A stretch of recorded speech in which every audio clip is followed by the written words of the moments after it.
Hello, everyone, and welcome back to Not London Narratives. A lot, a lot has been going on, and if you don't know, I'm a Spurs fan, but the Eze news has left a bit of distaste in my mouth, but I expected it, and I'll get to it later. I know for a fact that Shanta will be fuming tonight. Um, I know Shanta is going to be fuming, and a lot of Spurs fans are going to be fuming, and rightly so, because this is disappointing.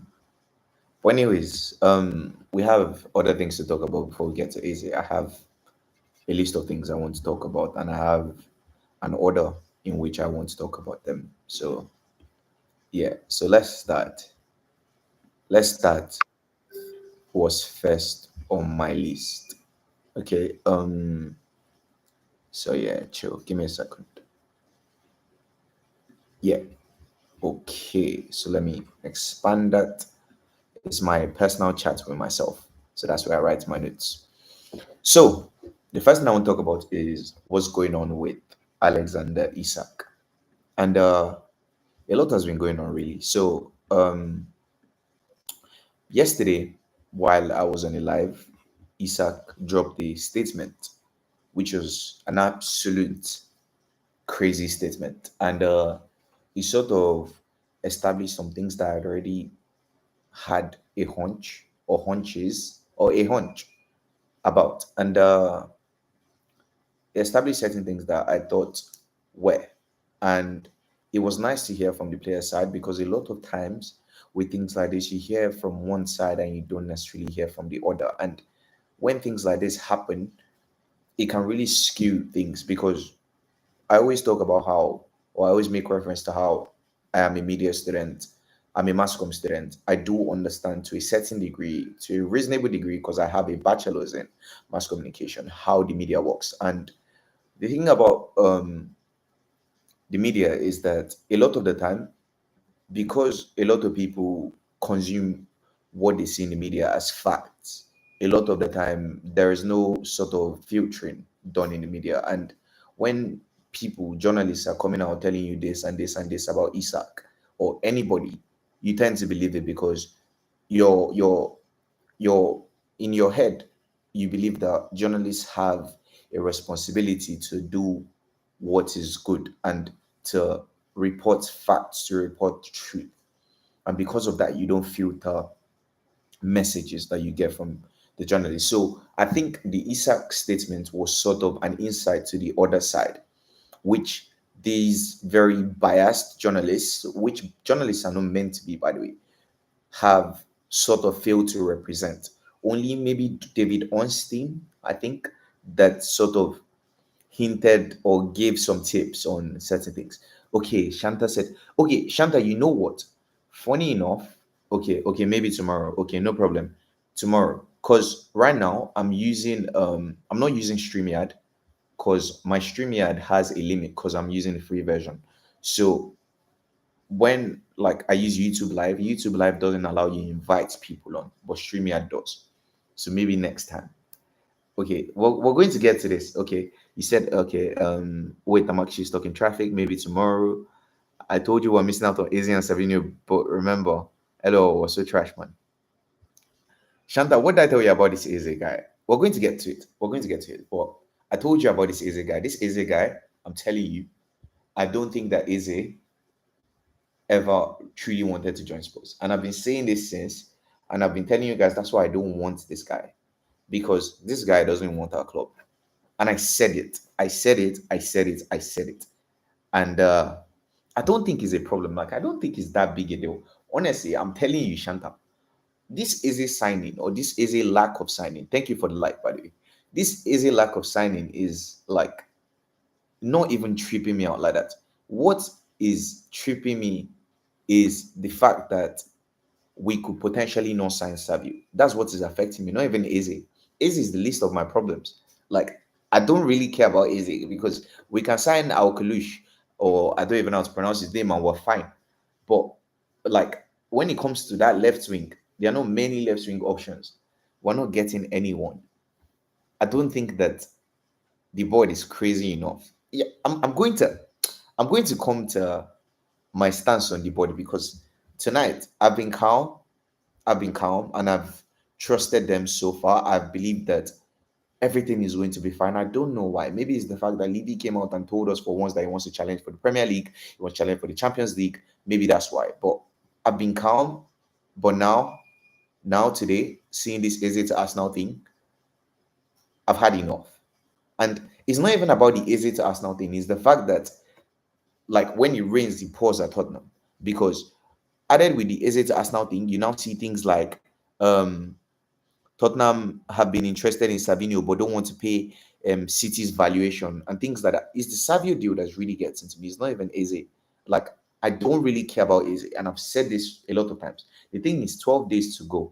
If we don't do the business in the past 7 days, we can't do it now either.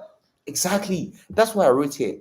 That's why I wrote here because are you telling me that all summer, all we've been able to bring in is one player on loan from Bayern with an option to buy and Kudus for 55 million?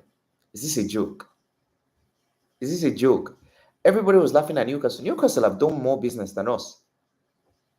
Newcastle have done more business than Spurs. I don't know where we go from here, honestly, but I think we'll feel. See, if you don't laugh, you cry. Because honestly, it already, like, this season was meant to be a very good season for Spurs. And I still believe that if we get Alcalush and Savio would have a very good season. But if you're telling me that this manager is going to go to the season with Matistel, Odobe, and Brennan Johnson as the left wing options, as good as this manager is, we can't, he can't do magic. He's not a magician. We bottled Morgan Gibbs White. That one too rejected us as well. Like, everybody has been rejecting us. It's crazy. And the one guy that wants to sign for us in Savio, we now don't want to sign. And you know the thing. You know what? Let's just talk about this Tottenham thing. Let's just talk about this Tottenham thing because Shanta is really, like, making me going on it. Okay, so the thing is, why the whole not wanting to pay Savio's valuation is very stupid is because Tottenham Hotspur have money to spend. Like, at least 60 million. We have 60 million to spend, yeah? And let me show you guys something. Let me show you something. Okay, so we have 60 million to spend, and we have 60 million to spend on Savio.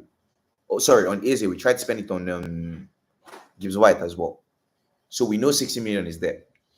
We could potentially not be getting Eze. Yeah. So if we're not getting Eze, then that means that we're going to spend the money on our Kalush. Now, if we're spending the money on our Kalush, then potentially we have more money to spend, in the sense that because we're not signing Eze, who will cost more than our Kalush, then we sign our Kalush. That means we have more money to go to Savio. But then you're saying that you don't want to spend, or you don't value Savio at what City value him at. And at this point in time, you're quite desperate. You really have a choice. Do you get what I'm saying? So this guy's valuation is 45 million euros. 45 million euros in 45 million euros in pounds is like 38 pounds. It's like 38 pounds. Yeah. So let's just say 40 pounds. 40,000 pounds. Is it 40,000? 40 million. Sorry. 40 million pounds. So yeah, like, that's a reasonable amount. So if you're telling me you were going to sign Savio for maybe 60 million and Eze for 60 million, that's 120 million. But instead, if we're not getting Eze and we sign Alcalush, then we sign Alcalush for 40 million, max 45. And then we sign Savio for 60 million, that's 105 million. So how would you tell me that you don't value Savio at what City value him at when we are quite desperate? Like, I can understand your valuation, but the dynamic changes when somebody is desperate, and that's what all negotiation is about. And I said this is a thing, and a lot of people would have looked at me and thought I was crazy, but I kept on telling you, Shanta. I kept on telling you, and I know, Shanta, you also said that we're not going to get Eze and we're not going to get Savio. But I told you that I didn't even want Eze in the first place. I didn't want him because this guy wanted Arsenal and only Arsenal. He was only coming to Spurs or only going to come to Spurs because Arsenal didn't want to sign him or Arsenal had not tried to sign him. That was the only reason why I was coming to Spurs. And even this Arsenal thing doesn't make sense. And I'll explain why I think this whole Arsenal trying to sign Eze thing is very foolish of Arsenal. And I don't understand the transfer. I'll explain why. So, okay, Shanta said Teslim about Eze. It's not just about him wanting Arsenal more. They signed him. They have signed him for 68 million. Are you serious? That's the amount. I don't even know the exact release clause amount. It has more to do with Levy does the way Levy does business. He didn't pay. He didn't pay. Arsenal did. Interesting. I didn't even know that. But it's just that easy. You pay the money, you get the player. If you don't pay, you don't get the player. And we knew Arsenal could hijack. Why didn't we offer 68 million on Friday and get this done? I think there was a deal to be negotiated. And at the end of the day, do you really want a player that doesn't want to come to Tottenham? Like we have Savio there at the best, arguably the second best club. Sorry, that's very disrespectful. The third best club in the world, Manchester City, after Barcelona and Real Madrid. The third best club in the world, and he wants to come to Tottenham. That's a player that wants Spurs. Eberechi is at Crystal Palace, and he doesn't want to come to Tottenham. Then get out. Like, there's nothing I can say. If you are Crystal Palace and you don't want to come to Spurs, then you can bug off. Honestly, I don't know what to say to you. And if you want to go to Arsenal, sure, that's your business. That's your problem. If we offered 68 million on Friday, we didn't keep negotiating for 8 million, he'd be a Spurs player by now. I agree. But like I said, I wasn't really bothered about it, honestly. But I get you. I get why you're feeling how you're feeling. I get the reason why a lot of sports fans are feeling how they're feeling. And they're right to feel that way. Levy hasn't done enough this transfer window. 2 signings, 1 on loan and 1 permanent signing for 55 million is not good enough considering the amount of problems that Tottenham must have. And if you're even telling me that, okay, all summer we've been working out on outgoings, yeah, let's even say we've been working on outgoings all summer, then I would understand why we've only been able to bring in 2 players.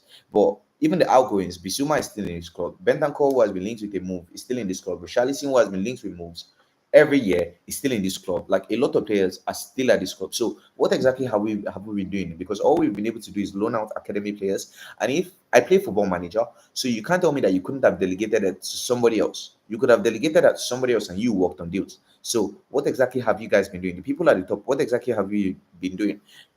Every time Thomas Frank talks about transfers, he talks about Levy, he talks about Johan, he talks about Vina. So you're telling me 3 people, and all they've been able to do is bring in 2 players. 2 players.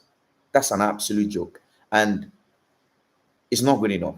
It's not good enough for a club the size of Tottenham Hotspur. It's not good enough for a Premier League club. If you look at Nottingham Forest and how many deals they've done, if you look at other clubs and how many deals they've done, it's not good enough for where we are and where we want to be. And if you say you want challenge for the Premier League, you want challenge for the Champions League, this is below.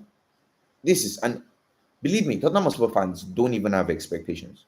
That's the funny thing. And for you to even fall short of 0 expectations is ludicrous. It's mad.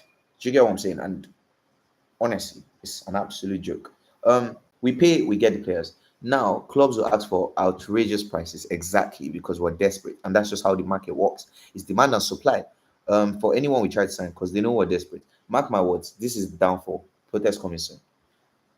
I look forward to the protests, honestly. I'm excited whenever I hear protests because these protests are long overdue, in my opinion. They're meant to have happened years ago, and it's shocking that the protests are just happening now, to be honest. The funny thing, now, let me tell you the reason why I think that this Eberechi to Arsenal deal is quite stupid, in my opinion. So, when Arsenal signed Kai Havertz, they signed Kai Havertz to play as a number 8 alongside, I don't know if they had signed Declan Rice. Let me check. So let's check. When did Declan Rice join Arsenal? 2023. When did Havertz?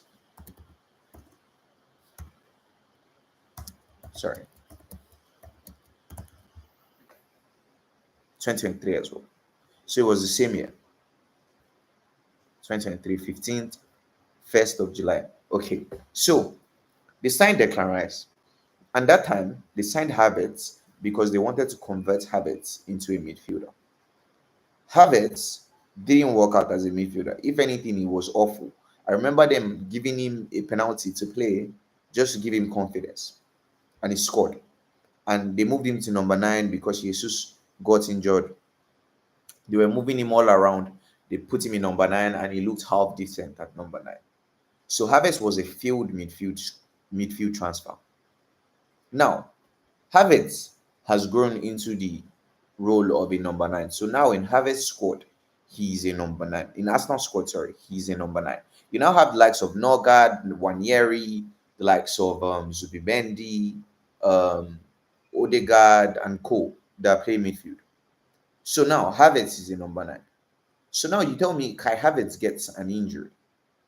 Kai Havertz gets an injury. Kai Havertz is a number 9. He gets an injury. And the solution is to sign Eze.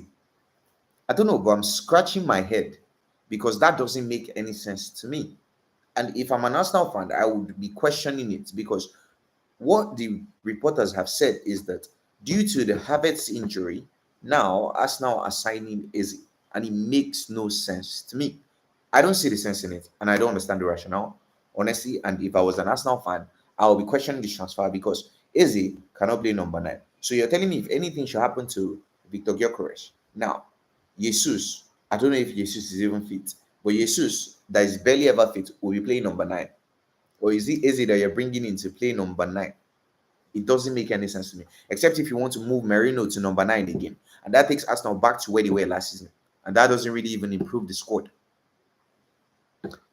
The only rationale is that they were going to go for Eze regardless of what happened with Havertz, and they just went for Eze now because they wanted Tottenham Hotspur to negotiate the fee and get everything in place. But that also doesn't make sense because they've gone there and they've paid the 68 million. So they weren't really negotiating anything.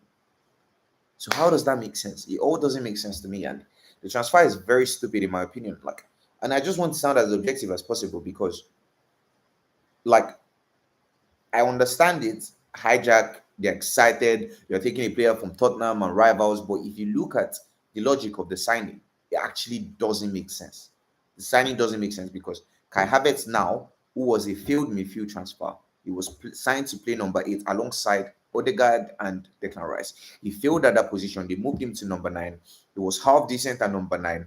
He gets injured. He's now in number 9 in the team. And you're telling me that the solution is to bring in Eberechi. Makes no sense to me. And I don't know. I don't know anything about Arsenal, but if you're telling me that it's due to the Havertz transfer, you're bringing in Eberechi, it makes no sense to me. Because now, in midfield, you have Wanyeri, who wanted to leave, potentially, if he wasn't going to get game time. The reports were that Wanyeri is going to play as the Odegaard backup. You have Merino, you have Norgard, you have Declan Rice, you have Zubimendi. So that's Wanyeri slash Odegaard for the number 10. Number 8, you have Declan Rice slash Merino, you have Zubimendi slash Norgard. That's already 6 players. And you're still signing Eberechi that's also a 10. Make it make sense. Except if you're going to play Eberechi on the left. But Eberechi is not even a left winger. But from his heat map, you can even say that, okay, Eberechi can even play. Let me show you guys. You can even say Eberechi can even play as a winger because his heat map would basically, from his heat map, you think he's a left winger. Let me show you. So where is it? Premier League matches. Where is it? Where's the year? It's not meant to be here somewhere. Statistics. Yeah, okay, yeah. Here it is. 24-25. Exactly. If you look at his heat map, he drifts in from the left, from out wide and here. You get what I'm saying? So he could play in left wing. It makes sense that he could play in left wing. But aside from that, it doesn't really make sense when you're saying that the signing is based on the Havertz injury. It doesn't make sense to me, but that's just my own opinion. But yeah, that's just my take on the whole Arsenal thing. I've spent like 20 minutes talking about Arsenal now.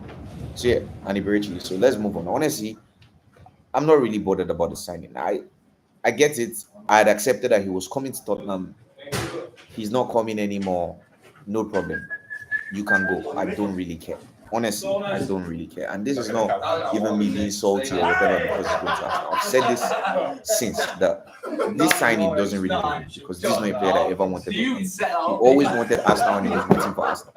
And Arsenal have come and he has accepted them. Bog off. Bog off. But yeah, it looks like from the reports, this is the player that we're going to be signing. And if he's going to be playing number 10 for us, he looks quite good. And you know what? Let's even do something exciting now. Let's compare him and Eberechi. And let's see. Because he's much younger than Eberechi. He's 20 age. Yeah, he was born in 2002. He's 23 years of age. Me, I move on from things like this fast. I don't really I will not come here and waste my time on the Iberechi, a player that doesn't want to come to Tottenham Hotspur. And I get it. Everybody's sad. Everybody's this, but this is I can't spell his name to save my life. Magnus. Magnus. Let's just call him Magnus. This is Magnus stats or these are Magnus stats, but whatever for last season. Wait. I'll tell you what to do now. So let's go to Eberechi and copy. Now share this tab so ChatGPT will wait for me. This is Eberechi. Compare the two players for me. What's going on now?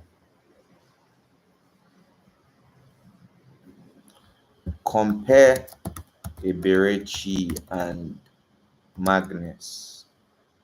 I don't even know how to spell his name. Based on their stats. I've given you the stats. Compare them in everything side by side and let me know who's better at what. So let's see.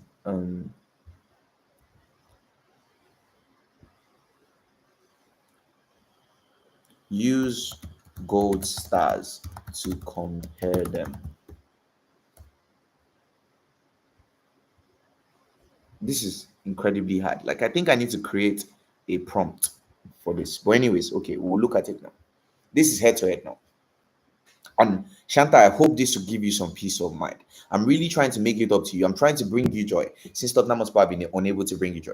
But let's compare the person that we're being linked to and the player that we have missed out on. And mind you, if anything, the first thing that excites me, firstly, before anything else, is that he's a creative midfielder in France.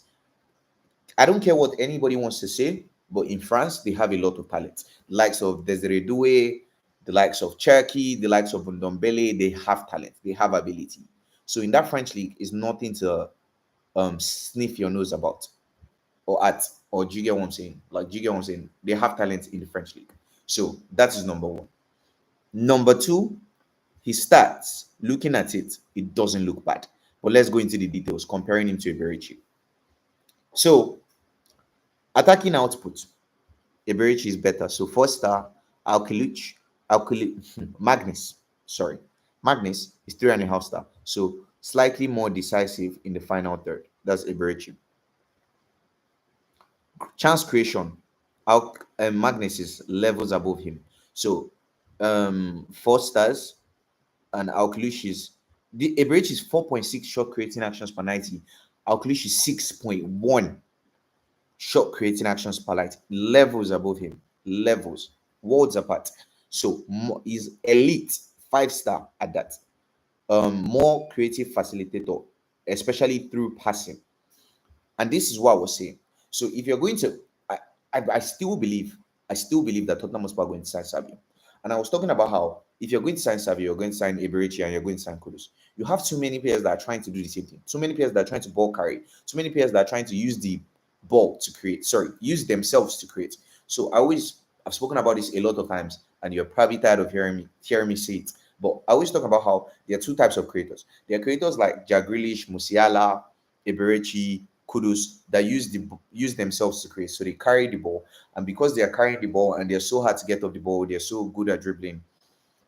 When they carry the ball, they drag players to them. They drag one, two, three, sometimes four, five players towards them, something crazy like that. And that's how they create, because by dragging players to them, other players are free, so they create space for other people, and other people are going one on one, other people are going two on one. So if a Richarlison was meant to have two players on him, now he has one player on him. If Savi was meant to have two, three players on him, now he has one player on him, or no player on him. Do you get what I'm saying? Then there are creators that use the ball to create. So that is the likes of a KDB, the likes of, some might even say Madison. Madison is a bit of both actually, but Madison, those type of creators, Ericsson at Tottenham, those type of creators use the ball. Bruno Fernandes, they use the ball to create. That's a different type of playmaker. And it is clear from what we're seeing here, elite progressive passes, that this guy is the type of creator that uses the ball to create, not himself. So yeah, that gives us a different way of doing things, because as much as you want to say, oh, you want easy, you want easy.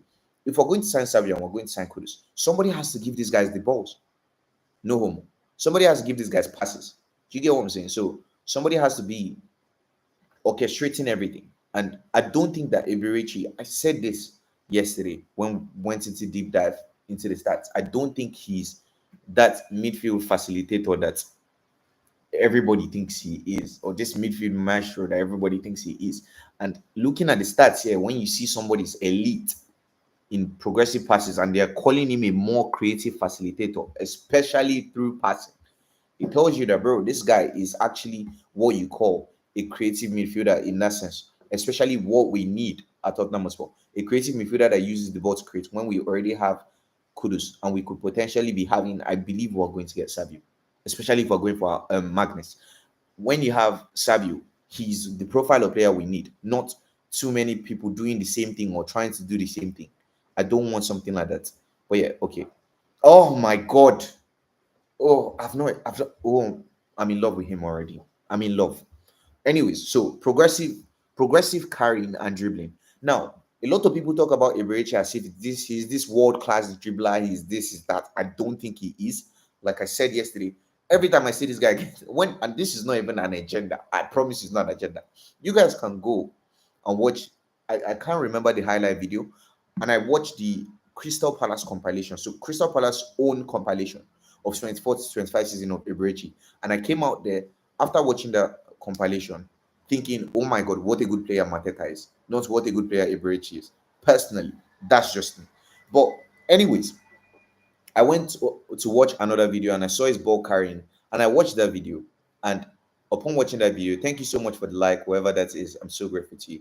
But I came out of the um I came out of the highlights reel thinking, yeah, this guy's trying to be people, but every time he gets fouled, and sometimes you might get the foul, sometimes you might not, and we could lose the ball and get broken down on like a counter attack. Do you get what I'm saying? So I don't know. Like I already have Kudus who tries that, and Kudus is an absolute gem of a player. He barely loses the ball. But Savio, I think, might lose the ball way more than Kudus. So I already have Savio doing that. I already have midfielders in Bergval and Co that are still, they still need polishing. Do you get what I'm saying? I don't want another player that is losing the ball. I want somebody who is good and creating chances with the ball. But anyway, so when you check his progressive passes, his levels above this guy. Now, like I was saying, a lot of people talk about how Eberechi is this amazing dribbler and whatever. Oh, he's meant to be this superb dribbler. He's meant to be this world-class dribbler. Well, even at dribbling, which is meant to be Eberechi's strong suit. Like I said, he's not the kind of creator that uses the ball to create. He's meant to be this creator that uses himself to create. So his progressive carries and dribbling is meant to be top. And if you check it, what is it? 3 stars, 54th percentile, but flair style, average dribble success, average. I know I don't have an agenda, and I thank God that the data is backing me up. Because when I make some statements, people look at me like, what have you just said? but the data is backing me up. So yeah, Alcluche, on the other hand, 4.6 progressive carries per night is 78%. 4 stars. Strong at carrying the ball, stronger actually at carrying the ball into danger zones. So it's better than him at what is meant to be the strong suit of Eberechi. So Eberechi's output is better. Granted, Alcolucci is 23 and Eberechi is like what, 27? Yeah, 27 years of age, I believe. He's 27, yeah. And can you imagine? He shares birthday with my cousin, 29th of June. Interesting. Even Charles creation is better than him, better passer, better ball carrier, defensive work, levels above him as well. 4 star, very good, contributes far more without the ball, far more without the ball, levels above him as well. So he's not a player, and this is a player that's going to fit into Frank, what Frank is trying to do.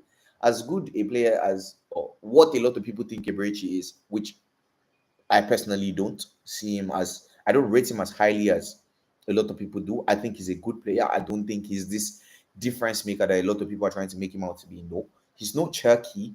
Cherky is an absolute baller. That's a difference maker. Ibrishi is no Cherky. But yeah, so even when he's no Cherky, his defensive work, you guys know how I feel about defensive work. I feel like as a player, you need to be able to put in the hard yards for your team. And Alkalush is clear. According to ChatGPT here, comparing the data, he said he contributes far more without the ball. So his levels above him defensively as well. Consistently, consistency and reliability. So Eberechi is an established Premier League performer, 4 stars. So he's established, he's a Premier League player, he's 27. Like I just established, he's far more experienced than whatever. While Alkalush is in the early days of his career, breakthrough League One season, smaller sample size, proven at a higher level for longer. So yeah, you can say that. Let's check out Cluj. Magnus Alcluch. Um, so let's check him on SoFa score. Sorry, SoFa score.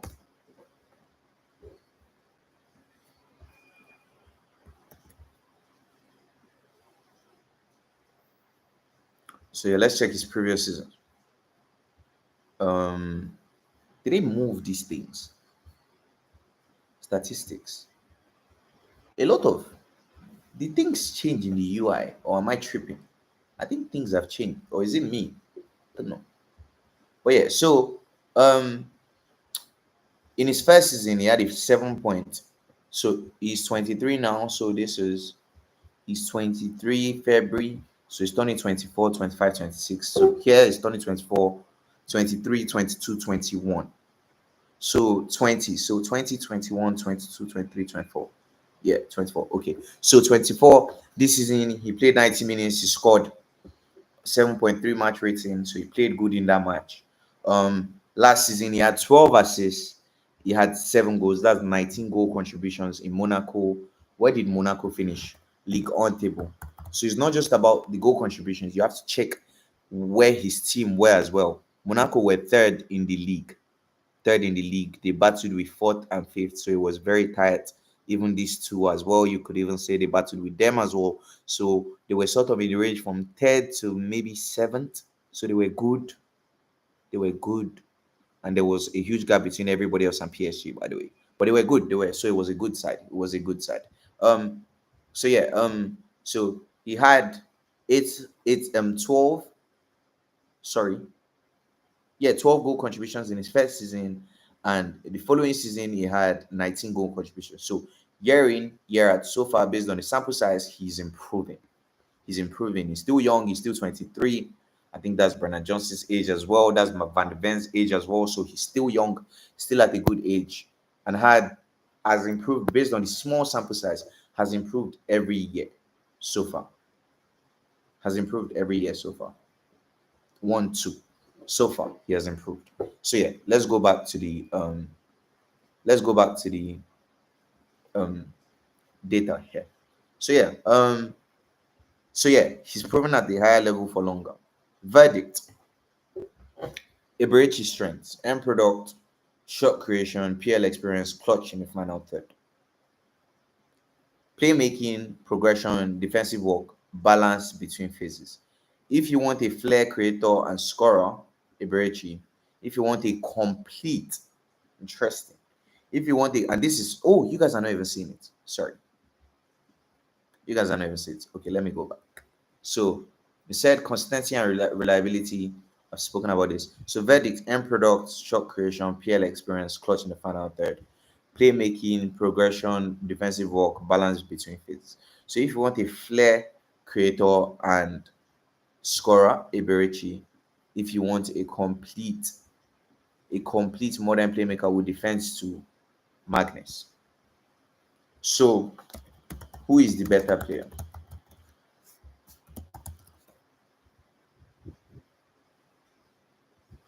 Okay, so it depends on what lens you use.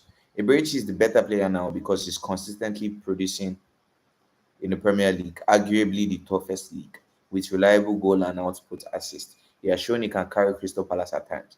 He's proven at a higher level against tougher opposition. Magnus looks like a more complete profile long term because he adds defensive work, elite progression through passing and carrying, versatility in multiple phases of play, and could develop into a more all round midfielder than Eze, who is more final third focused. Verdict today, 2025, Eberechi is the better player, but better player, higher level, and more decisive. Ceiling, all round potential. Alklush may surpass him if he adapts to a top league. So, yeah, me personally, I think for what Arsenal are trying to do, Arsenal are trying to score more goals, and Eberechi does that for them. But for what Tottenham Hotspur are trying to do, we saw in preseason, we have no creator. And this guy can carry the ball. He's better at it than Eze. At carrying the ball, which is meant to be Eze's bread and butter. He's better at him at it. He's better at him than passing as well in shot creation, chance creation. Sorry, he's better at him at it as well. So personally, I think that Alkalush is the way to go for Tottenham Hotspur. Personally, but that's just my own opinion, and I'm not really fussed about missing out on Eze, to be honest.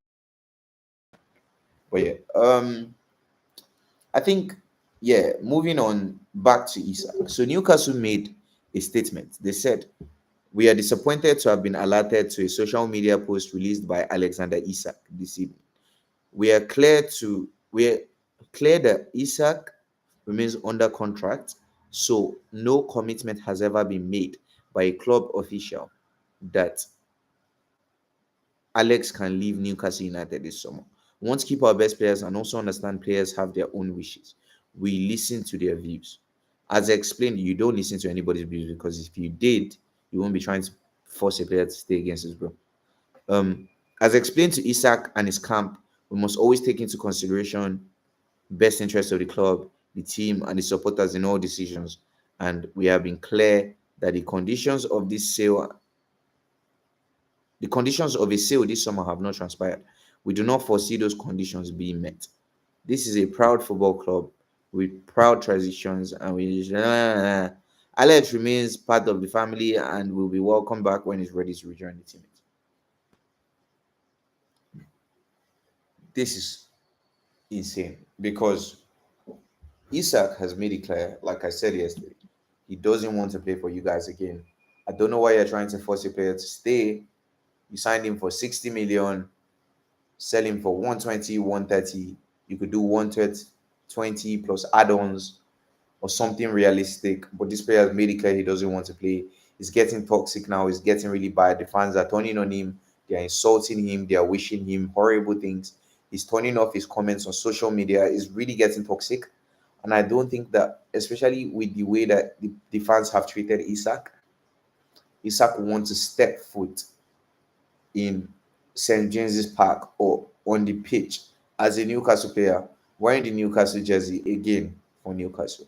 Because it's not even just about the board, it's about things being made. And you said you tried to sign people, you were unable to sign the people. That's nobody's problem. That's not Isak's fault. It's not Isak's fault that people were rejecting me left, right, center. That's not my responsibility. That's you.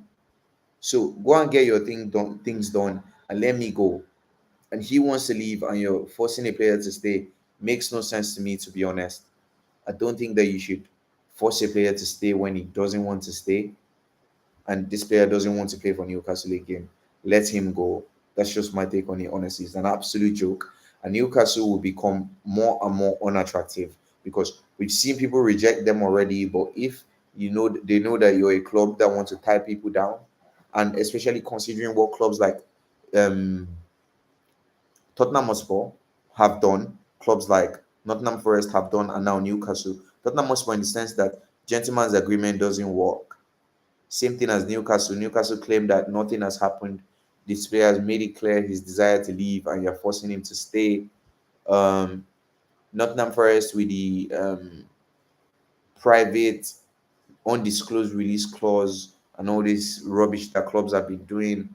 I think there are a lot of players who look at clubs like Newcastle now, and if they're going to Newcastle, if that's even in the world where a player does accept Newcastle, because we've seen a lot of players reject them.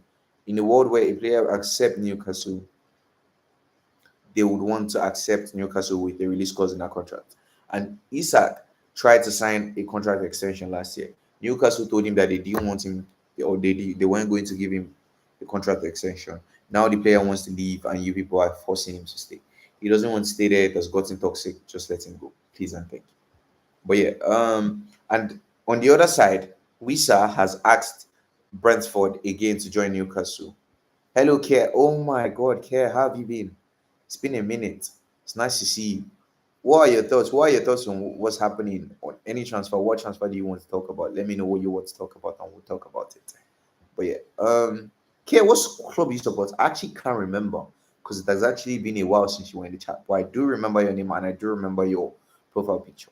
So yeah, what club do you support?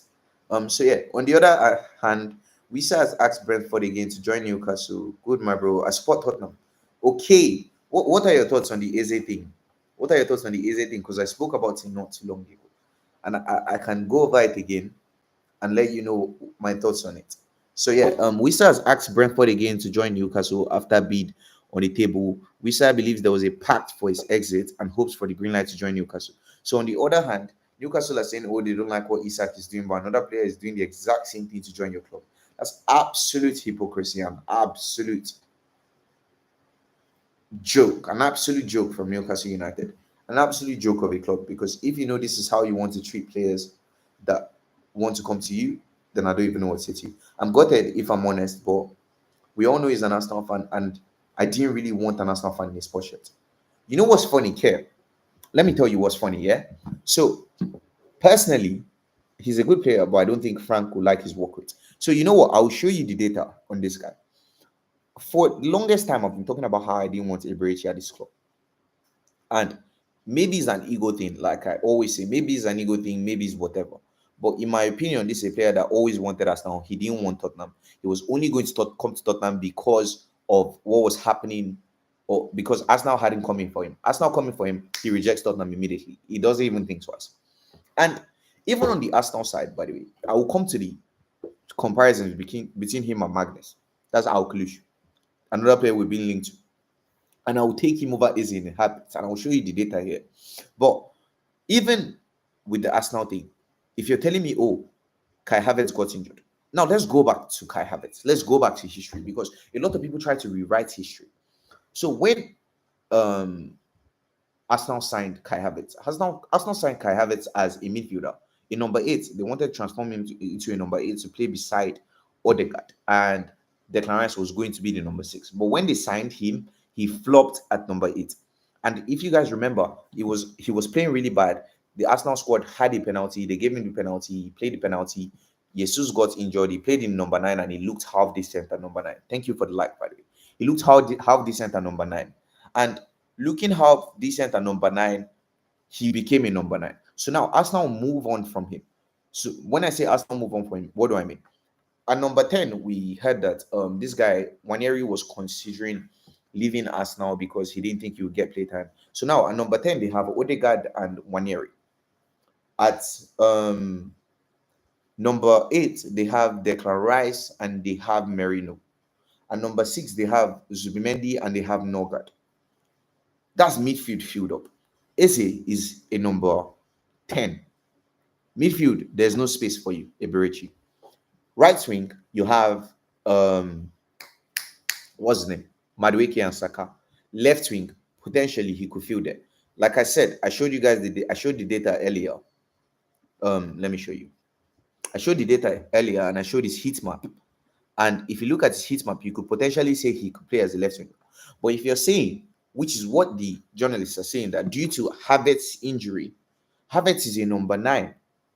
It is Havertz, sorry, it is Gyökeres, then Havertz at number 9. So how does Eberechi solve the Havertz problem? The only rationale for me is that they wanted to sign him regardless of what happened with Havertz, and they were just waiting for Tottenham Hotspur to negotiate the deal. But then they're saying that they signed, or they're paying 68 million for him. So if they're paying 68 million for him, and they weren't even waiting for Tottenham, and they aren't even going by the same terms that Tottenham went by, then what's the point of this signing? Like, why didn't you just sign him since? And why now? Because he doesn't play number 9. He doesn't solve your Havertz issue. So how does the signing make sense? It doesn't make sense to me. But anyways, I didn't want him anyways. And I don't really care that he's going to Arsenal, to be honest. I think he fits them more than us, to be fair. And I feel like a lot of people, like, I think Eze is a good player. Yeah, it's very embarrassing, by the way, especially considering the Gibbs White situation as well. It's very embarrassing. But I think that a lot of people think, I don't care, it's just the principle. Yeah, exactly. I get what you mean. I get what you mean. Like, we're meant to get him, and now we're not getting him, and it's Arsenal. It's not just anybody, it's Arsenal. Like, it's one thing for it to be City, it's one thing for it to be United. Even the United Mbeumo one was absolutely embarrassing as well. But this is Arsenal, bro. It's Arsenal. So it's even worse. But I get what you mean. I get what you mean, Kev. But yeah, like, now looking at the data, like I said, I think Eberechi is a good player, but a lot of people are trying to make him out to be like Cherky level, which is this absolute game changer. And I don't think he is that. I think he's a good player playing in an average side, and he looks good, but I don't think he's anything special, in my opinion. This is my own opinion. Other people might think different. A lot of people think different, to be fair. But personally, I don't think he's anything special. And I've gone to the stats. I went to take the stats from FBref, and I compared him here to a player that were being linked to Alkalish. Mind you, Eberechi is 27 years of age. Alkalish is 23. So they are levels above in age and experience. But let me show you their data side by side. And this is where things get interesting, because when I say I don't think that Eberechi is special, a lot of people think, oh, what do you mean? But the data agrees with me. Yeah, we would only get 3 years out of him. Exactly. Like, and Alkalish is 23. So he's even a good age, and he fits what we're trying to do better. Let me show you. So if you look at here,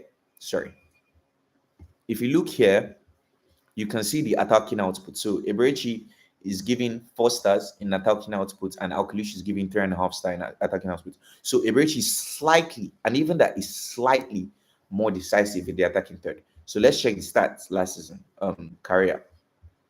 So last season, Eberechi had 26 goal contributions. Alkalish had 19 goal contributions. Eberechi played 3,200 minutes. Alkalish played 3,300 minutes. Okay, fair enough. He beats him in that. Mind you, Alkalish is only 23. I haven't seen much of Alkalish. Is he top? I won't lie to you and tell you that I've watched him. No, all I can go by is the data. But I will show you the data now. And the data tells me that this guy is top. I'm not even joking. The data here tells me he's top. And if you look at the data, considering he's 23 and Eberechi is 27, this guy is levels above Eberechi. And I will explain why. And it fits what we're trying to do more than Eberechi. So attacking output, like I said, Eberechi, so that's 20. Eberechi is what again? Let me check. 26 to 19. So he beats him by like 7 goal contributions. Fair enough. That's good. Chance creation. If you look at chance creation, what I did was I put both of their data here, so you can see their data here from here. I copied it from FBref and I pasted it in ChatGPT and told it to do a player comparison.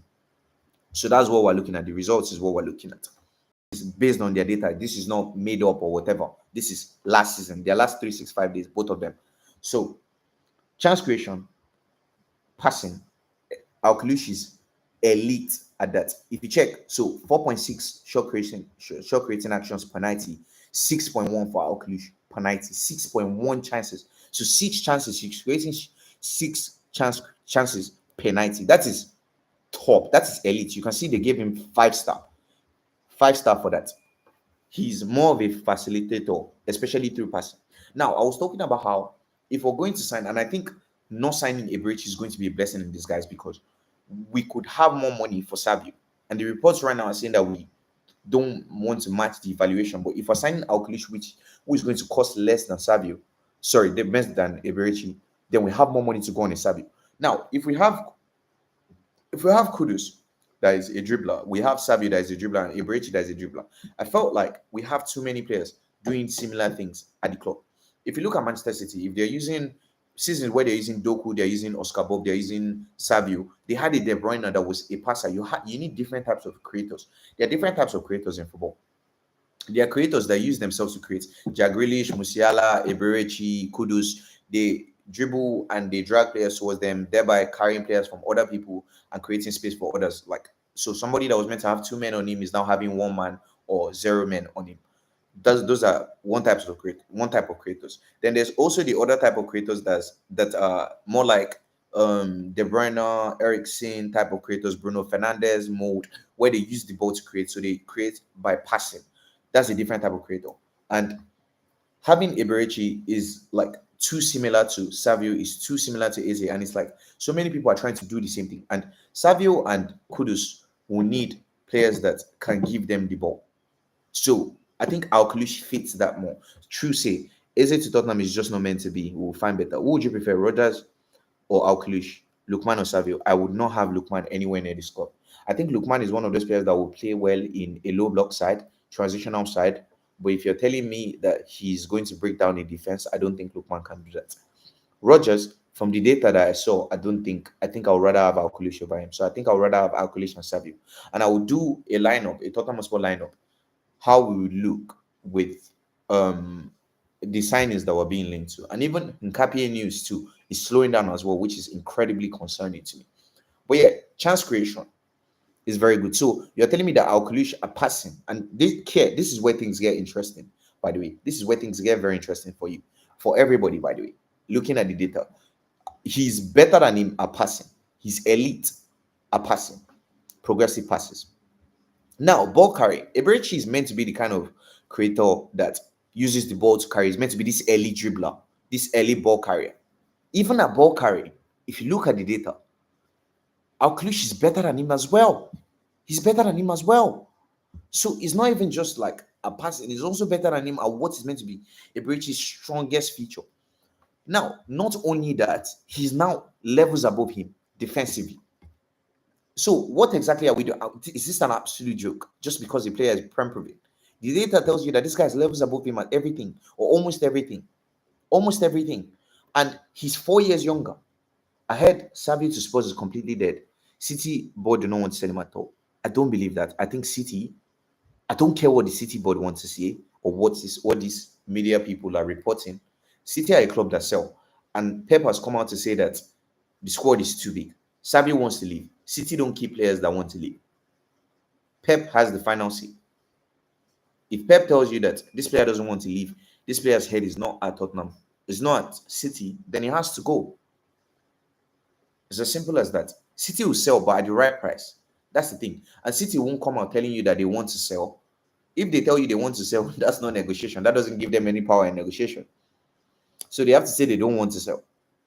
So you bid higher for them to sell. That's how negotiation works. So you don't come out saying, "No, I want to sell this player." That's what City have done, and that's why I said City. Manchester United have done, and that's why Chelsea are trying to lowball them for Garnacho. Do you get what I'm saying? Or what we did to ask West Ham for Kudus. We knew they wanted to sell. Frank is known for developing talents, to be fair. Alkalish could become top, and he does defensive work to exactly care. That's what I'm saying. Like, defensive work is really key to me. And Eberechi barely does anything defensively. But yeah, so the reason why they're giving him consistency and reliability is that Alkalish has only really had 2 good seasons.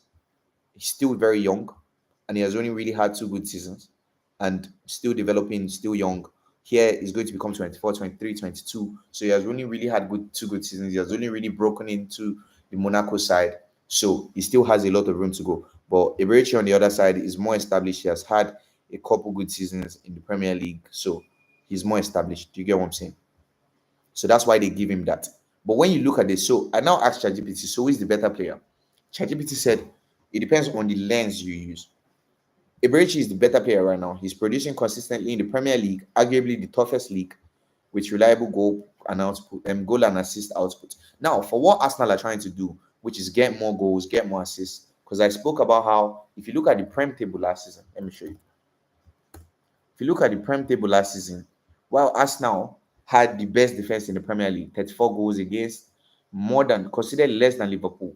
If you look at their goal scored, it's levels above. So for an Arsenal that are trying to get goals, they're trying to get assists. That is very good for Arsenal, and it fits what Arsenal are trying to do. But when it comes to what Tottenham Hotspur are trying to do, I don't think it necessarily fits. But anyways, so yeah, he's proven he scores and whatever. Alkalush looks like the more complete player long term. And if there's anything that Thomas Frank has spoken about, he has spoken about how he wants to build something sustainable. He wants to build something for the long term. He's not here for 1, 2, 3 years. This is a player that could possibly keep Madison out of the side for years to come. Do you get what I'm saying? And it's nice to have Madison on the bench if you have Alkalush. Do you get what I'm saying? And also, he's different from Savio. He's different from Kudus, which gives us like somebody to feed them the ball, somebody to find that needle pass. Do you get what I'm saying? That defense splitting pass. He gives us that. So yeah, and he also adds defensive work, elite progression through passing and carrying. So he can pass, like I said, there are two types of creators. And if you look at Cherki as well, Cherki can do ball carrying, and Cherki can also do passing with the ball as well. So that is something that Alkalush also has. Like there are very few players in the world that can do ball carrying and passing as well. Very few, very few that can do both. And Cherki and Alkalush as well, Magnus, also looks like somebody that can do that. So yeah, he has versatility in multiple phases of the play. He could develop more into an all-round midfielder than Eze, who is more focused in the final third. And if you look at, you might not understand the data, but just look, whenever you see green, green is good. Green means good. Yeah. And if you look at the green bars, this is comparing him to attacking midfielders and wingers. But if you compare him to midfielders, it goes a whole new level. Can you see what I'm saying? This is Alkalush. Comparing him to midfielders, it goes a lot of green, strong green, like strong green for a lot of things. Let's check Eberechi. Eberechi here is only being compared to attacking midfielders and wingers. And if you look at his green too as well, looking similar to Alkalush. But when you compare the data, which I did here, Alkalush looks like he has more things to his game. So now, if you look at the verdict, the final verdict, today, 2025, Eze is the better player. But potential and ceiling, Alkalush could potentially have the higher ceiling. So yeah. Okay, you said what Frank is known compare him to Cherki. Wow. Exactly. His stats. Wow. When you see him compared to midfielders, let me show you Cherki. Let's check. Cherki's Cherki's him. Like, I'm not even joking. Cherki is who a lot of people think Eberechi is. And that's why I say, like, it really pisses me off when I hear people talking about Eberechi like he's this like absolute game changer. Look at Cherki. Let me show you. Green bars everywhere except his defensive contribution. Look at Cherki. Look at this play. When it comes to defense, zero. But if you check green bars everywhere, okay, let's do a Cherki. You said a Cherki versus Alkalush. That, mind you, Cherki is a player that's been deemed fit for Manchester City. So we're talking like top player. But let's see. Let's do. That's a very good shout. Okay, let's see. Wait, I'll tell you. This is Cherki's data. Wait, I'll tell you what to do now. So let's go to Magnus, copy the data. So Cherki is being compared to, let's check. So Cherki is being compared to attacking midfielders and wingers. So I'll also compare Alkalush to, I will not use this one, I will use this one. Since Cherki is attacking midfielders and wingers. This is Magnus. So now compare both players so I know who is better at what. So let's see. No, not Eberechi. Why is this still? I don't know why ChatGPT has been acting up. No, let me tell it. Stop. No, I'm comparing to Turkey. I'm comparing Turkey and Magnus. Okay. Okay, so it has the data now. No, use stars for each, e.g., Turkey 5 stars, Magnus. Oh, it doesn't really matter how I spell it. 4 stars. So yeah, I want to see how good each of them are at certain things. So yeah, okay, okay, yeah, this is a better comparison and easier to understand. Yeah, this is easier to understand. So yeah, now mind you, Turkey had an absolute blast of a season last season. Let me show you how good Turkey is, so we know what we're bringing this player up against. Because this is a very unfair comparison in some ways. But anyways, so mind you, Turkey was at Lyon last season. Lyon finished sixth in the league. Monaco finished third, by the way. So Alkalish was at Monaco, Lyon, and Turkey was at Lyon. And let me show you Turkey stats. Sorry, my laptop is low. Give me a sec, let me connect it. Okay. So yeah, sorry. So this is Chucky. Let me show you Chucky last season. He was at Lyon, no? At Lyon. Let me show you stats. He started last season 20 assists, 12 goals, 32 goal contributions in 44 games. That is top. That is elite. So they're like worlds apart, but let's just see the data. So scoring slash finishing, Chucky 5 star. Alkalush 4 star. Creativity and assist. Wow. Wow. This is incredible. How come? Chucky 4 star. Alkalush 5 star. Passing. Chucky 4 star. Alkalush 5 star. Dribbling. No, this cannot be correct. This thing cannot be correct. This is not correct. I think it's comparing easy. Let me check. It's not possible. I can't believe my eyes. No, no, no, no, no. This is Magnus stats. I want to compare. I don't think it's correct. Him to Turkey. So wait, let me give you Turkey's stats. So you tell me who's better at what.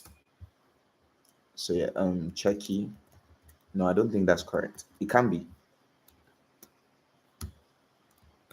This is Turkey.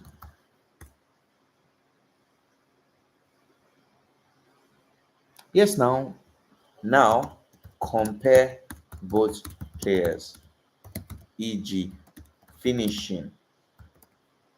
Turkey, sorry, 5 stars. Magnus, 4 stars. No, I don't think that thing is correct. It's not possible. Now this is more accurate. Exactly. I was seeing creativity and assist. Magnus, it was better than Czechia. I didn't understand what I was seeing. Okay. So now finishing slash goal scoring. Czechia 5 star. Magnus 4 star. Czechia slight better. More clinical penalty goals. Creativity and assist. Czechia 5 star. Look at how many 5 stars this guy has. Jesus Christ. Magnus 4 star. Czechia elite in expected assists and key passes. Take-ons, check his 4 star out of 5. Wow, that's shocking that he's 4 star. But anyways, he can do both to a good standard. Take-ons, 4 star as well, both very good. Check is slightly higher, successful take-ons. Like that's the funny thing. If this is correct, we need to buy him now. No, no, no. Like this one that we're looking at. Exactly, that's what I'm saying. Like Turkey is elite and he's holding his own against Turkey. He's holding his own against him. Like he's not looking like outclassed. He's not looking outclassed. So let's see. Passing slash vision 5 star. Alklush 4 star. Czechia excels in progressive passing and passing into the final third. Positioning of the ball. Czechia 4 star. Alkalish 4-star, both intelligent. Cherky slightly more involved in attacking third. Defensive contribution 2-star. Alkalish 3-star. Magnus is better defensively. Work rate slash passing 2 stars. Magnus 3 stars. Magnus is slightly more active in defensive duels.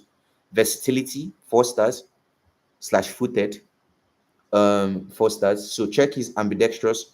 Both can play multiple attacking roles. Overall impact 5-star. Magnus 4-star. Cherky is more explosive and creative in final third. Summary: Cherky is better in finishing, creativity, passing, and attacking influence. Elite playmaker and goal contributor. Magnus more balanced defensively, slightly more work rate, good dribbler, but less explosive offensively. You see what I'm saying? Like, that's what I'm saying. Like, Cherky, I'm t- I said this thing when Tottenham Hotspur were linked to Cherky in January, and I said Cherky is genuinely one of the best players I've ever seen in my life on the ball. Genuinely one of the best players I've ever seen in my life. Like, I'm not even joking. But off the ball, I can't stand him. Off the ball, I cannot stand him. He's such a luxury player. But if you're telling me that Magnus here, based on the stats, Cherky that is deemed good enough for Manchester City, and Manchester City don't sign bombs. Cherky is deemed good enough for Manchester City, and this guy is holding his own side by side against Cherky. And you people are telling me Eze, and it's going to cost less than Eze, by the way. He's younger than Eze, by the way. He works hard for the team more than Eze, by the way. He's more of a passer and is even better than Eze. Eze that is meant to be this ball carrier. He's better than him. Hey, him, my traditional tongue. Jesus Christ. H factor, my traditional tongue. Anyways, he's better than him at carrying the ball as well. So on what basis should we sign Eze?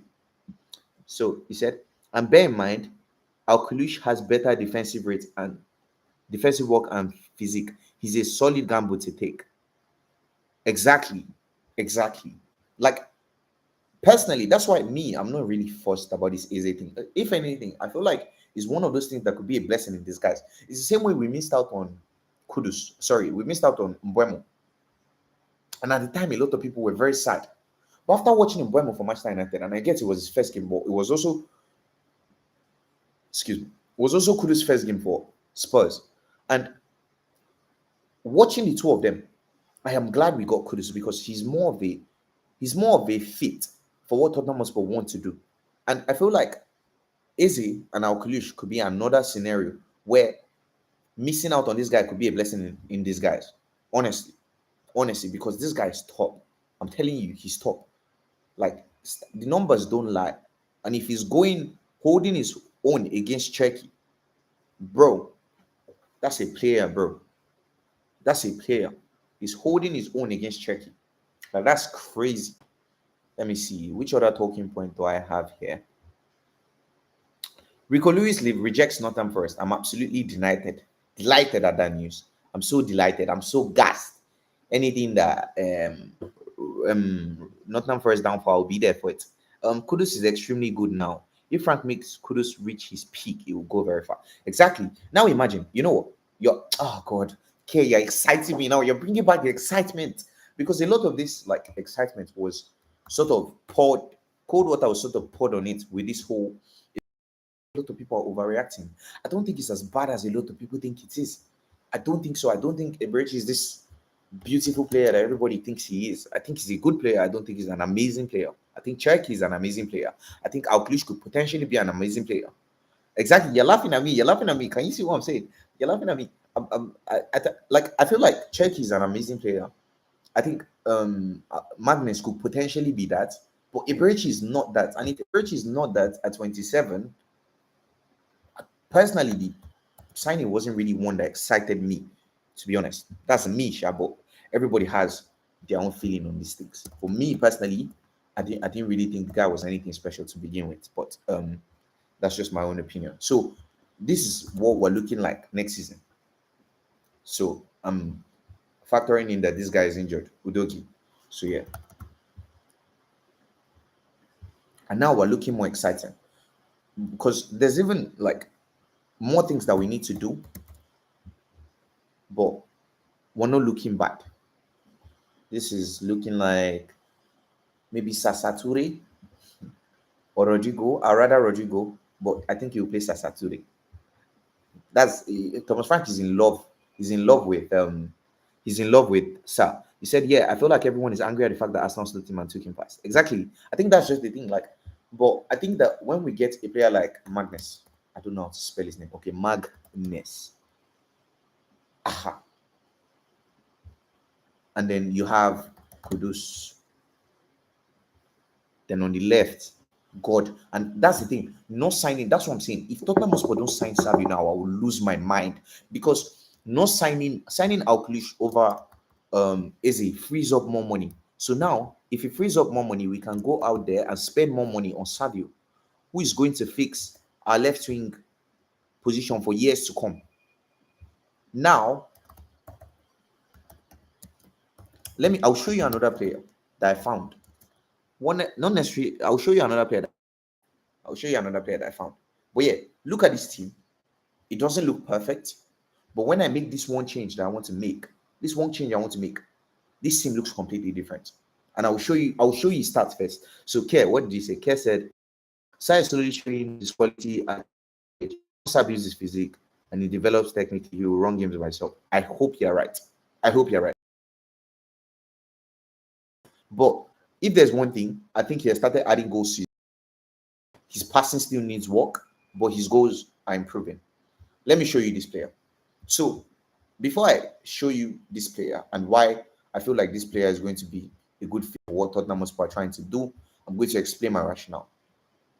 The reason why I wanted to sign a Gibbs White is because we're going to be playing direct a lot of times this season, and Gibbs White sort of gave us that, a deep line playmaker. Do you get? So that deep line passer.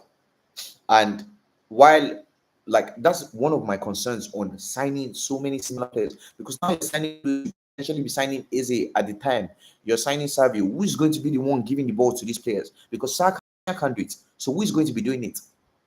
Alkalish solves that problem for us. But even Alkalish is not even enough. So I felt like what we're going to do if we're going to sign Eze was we're going to use Pedro Porro and Romero as our deep line playmakers because of their passing ability. So that's what I felt like Thomas Frank was going to do. But yeah, now that we don't have Eze and we don't have Madison, we don't have Kulusevski, this is the player that I found. Let me show you. So I went looking for a number 8 one day.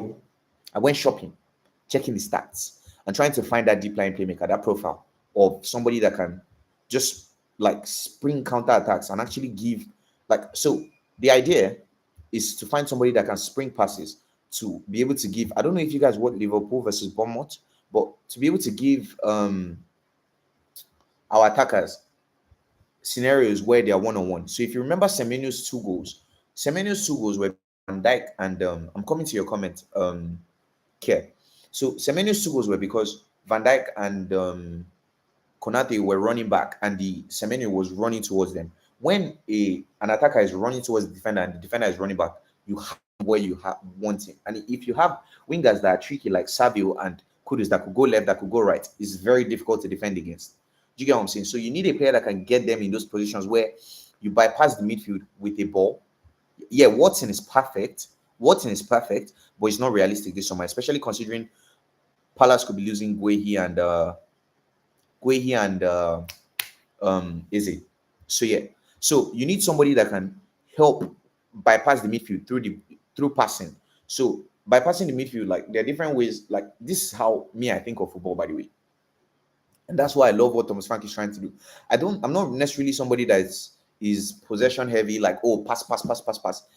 I prefer bypassing the midfield. And how can you do that? You just play a long ball over the top. And by playing a long ball over the top, you isolate these guys here. And now they're tracking back to try and go on your winger. And now your winger is isolated with their own fullback.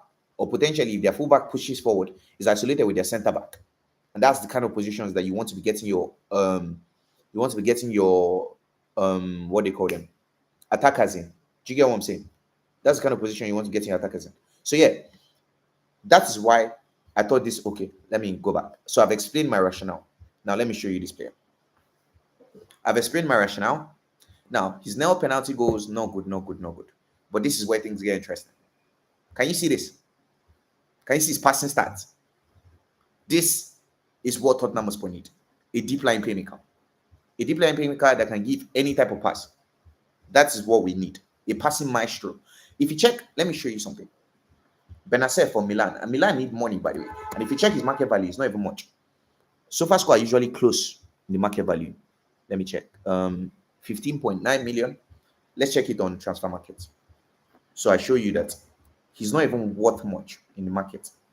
Yeah. So what's market value? 15 million euros. Can you see what I'm saying? It's not even expensive. This is a player that we can get. So now let me go back to SofaScore. Let me show you his stats. When you look at his stats, they don't look impressive. But if you look, a lot of seasons, he's having green bars. Even though this guy is not scoring and assisting, there's something that he's doing that, yeah, exactly. Benacer, that's why I said I won't necessarily say I found him, because I know Benacer is somebody that a lot of people know. Benacer is somebody that a lot of people know, but like a lot of people haven't spoken about him in a while. And Milan have a lot of good players, by the way. A lot of good players. But yeah, look at, he's doing something right. His goals and assists is not impressive, but he's doing something right. There's something else he's giving to the team. It looks like he has injuries. It looks like he has injuries. But I think for the price, 15 million euros, that's a gamble that I'm willing to take, especially considering we have the likes of Isak that can be swapping with him. Do you get what I'm saying? Let's go back to the data. So yeah, that deep line playmaker, and he's very good in possession from what you can see. Progressive carries is also good. So he's also good at carrying the ball as well. 97 percentile for carries into the final third. Do you get what I'm saying? So he's also a good ball carrier, not just a good passer. And now, if you go back to this lineup, and for that price, I don't know why we don't do the deal. And you do this. Now we're cooking. Now this is a lineup that has different channels of creating. You have Kudus that can dribble and beat a man. Alkalush can do the same to a good standard. Savinho can do the same. But if you're playing a low block, no problem. You do this. You do this. You do this. And you lock them in. You have these two trying to beat a man. If they can't beat a man, you have these two also trying to use defensive splitting passes to destroy. If anything, you even do this and put this one wide. So any ball coming out, you are crossing it back in and you pin them back. And now you have Polinia in the 6, you have Romero. So if anything happens and they break on you, you have a back 3 sitting. I hope we retaliate and start signing a lot of ballers. Honestly, because it's too late. It's too late and we've kept it going for too long. But yeah, you have these guys that can use the ball to create as well. You have these two that are trying to break down the defense. You have Podoporo with his crosses. Now, so you asked me a very good question. You asked me who plays Spence or Udogie. I think he's a tough choice. Honestly, let me tell you, yeah. Let me tell you now. I think that Udogie is an absolute baller. I know, like, it depends on the game. If you're playing a Manchester City, which I'm going to find very exciting, by the way, because I think Oscar Bob is going to be going against Jet Spence, and Jesus Christ, Oscar Bob is so good at dribbling. I would like to see how Jet Spence fares against him. But when you have like a winger like Savio that will cut inside, that's where Udogie would thrive, because Udogie is a wing back. He likes staying wide. So I think that Udogie will really thrive in this system under Frank. And I think that Udogie will be the way to go in this system under Frank, in my own opinion. So yeah, I think Udogie will get the nod for me, personally. But yeah, I still think that we need a number 8, by the way. I think I've made that clear by this. But since we don't have the number 8, Sasaturi for his legs to assist Yao Polinia. This is not a bad lineup in any way, shape, or form. This is not a bad lineup. Or what do you think? What would you care? What would you give this lineup over 10?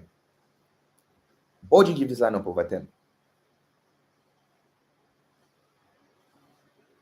I think I'll give this lineup an 8. It's a very strong 11. And I'm giving it an 8 because Richarlison now is not going to be doing hold up play again. Richarlison's job now will be the same thing for Brazil, where we always see him and we're always wondering, oh, how is Richarlison so good for Brazil and so awful for us? Because they don't tell him to hold up the ball, they just tell him to go into the box and be a menace and score goals. You limit him and make him simpler, like give him a simpler role. My only concern is Richarlison always gets injured, and I don't racial and care, but I would say it's a solid 8. Exactly. Exactly. I think he's an 8. Solid 8, in my opinion. And this lineup should be able to go against anybody in Premier League because you have one of the best defensive midfielders in the league. Maybe he's getting on a bit. You have Sasature's legs. Can't believe I'm calling him Sasature. You have Alkalush creating Magnus, Kudus doing his thing, cutting in. No, or Kudus staying wide, Savinho cutting in. Like I really think that we could be a joy to watch, honestly.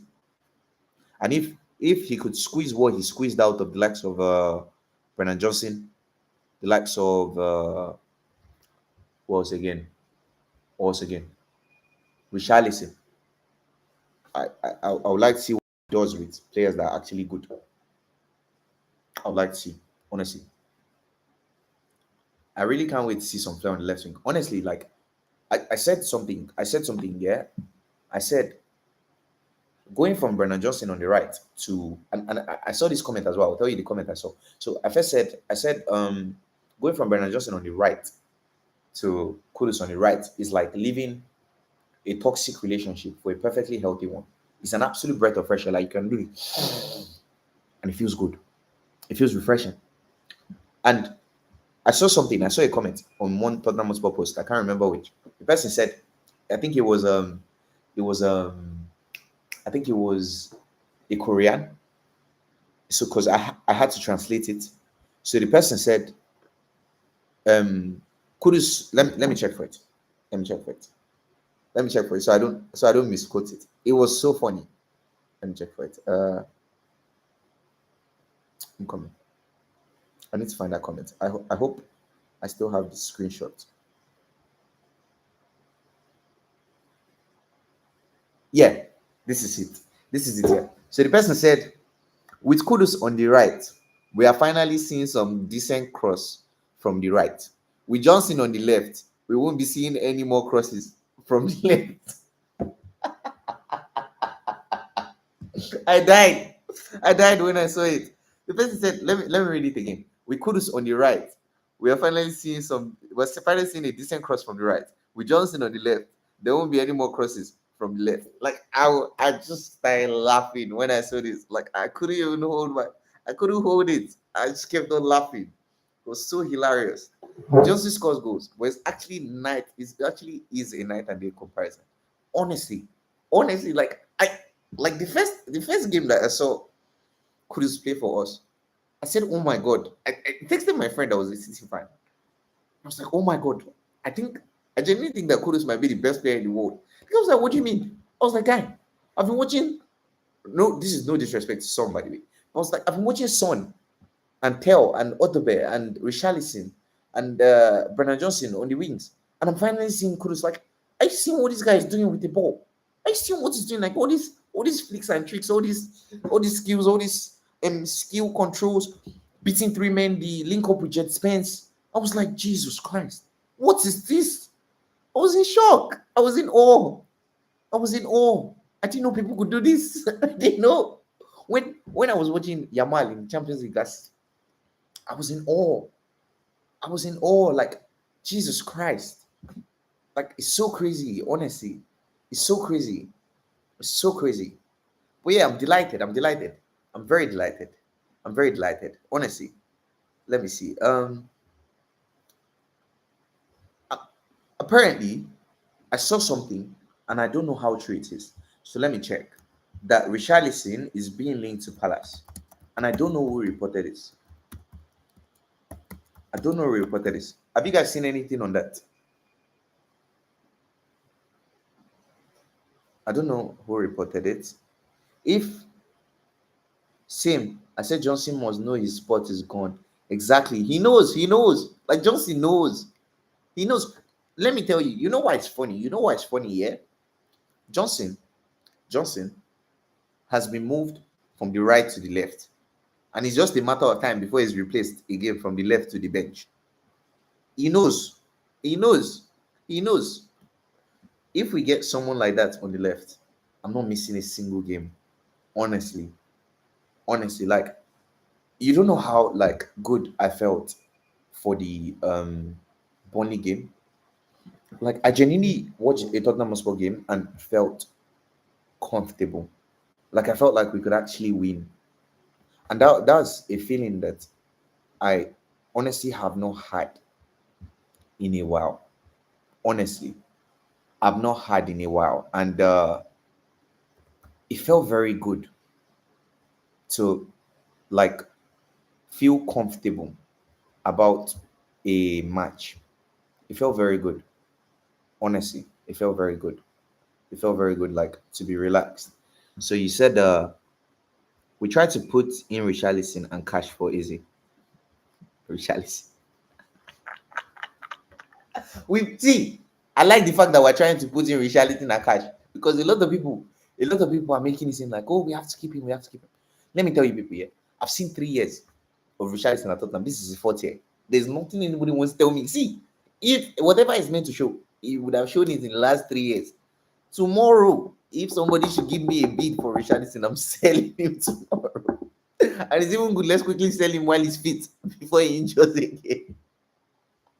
Before he injures again, because he's never fit. He's never fit, so you can't sell him. And now his market is high. He's got a banger. He's got a banger. Let's get rid of him now. Let's get rid of him. Tomorrow I'm selling him. Richardson, God forbid. Guy, so he's bomb. Like, guy, this guy, I remember I've forgotten the manager. Bro, this guy couldn't control a ball. He couldn't control a ball. So now, of course, he's playing well. I've seen this thing before. I've seen it before. Everton, I remember that year. Everton, when he went on that goal scoring run, he scored from outside the box. I was like, I didn't know Richardson had this in his locker. Next thing, Richardson can't even control a ball. He's just working hard. He just works. See, that's one thing you can never fault Richardson for. He works hard. And that's why I think that's one of my biggest problems with Brennan Johnson. I think that's why a lot of Tottenham fans have a problem with Brennan Johnson. The thing about Brennan Johnson is that I'll come to your comment, so I don't forget what I want to say. The thing about Brennan Johnson is that Brennan Johnson, yeah, it doesn't even have the ability of Checky. You can see Checky. Let me show you something. Let me God, Brennan. Oh my God. This is Brennan. I think I said this is Brennan. I'm sure he probably thinks I hate him at this point. But I don't even hate him. Let me show you something. So this is Checky's defensive stats. Yeah. This is Checky's defensive stats. Let's go to Brennan. Brennan, big boy. Goal scorer. Brennan Johnson. Goal scorer. Let's go to Brennan.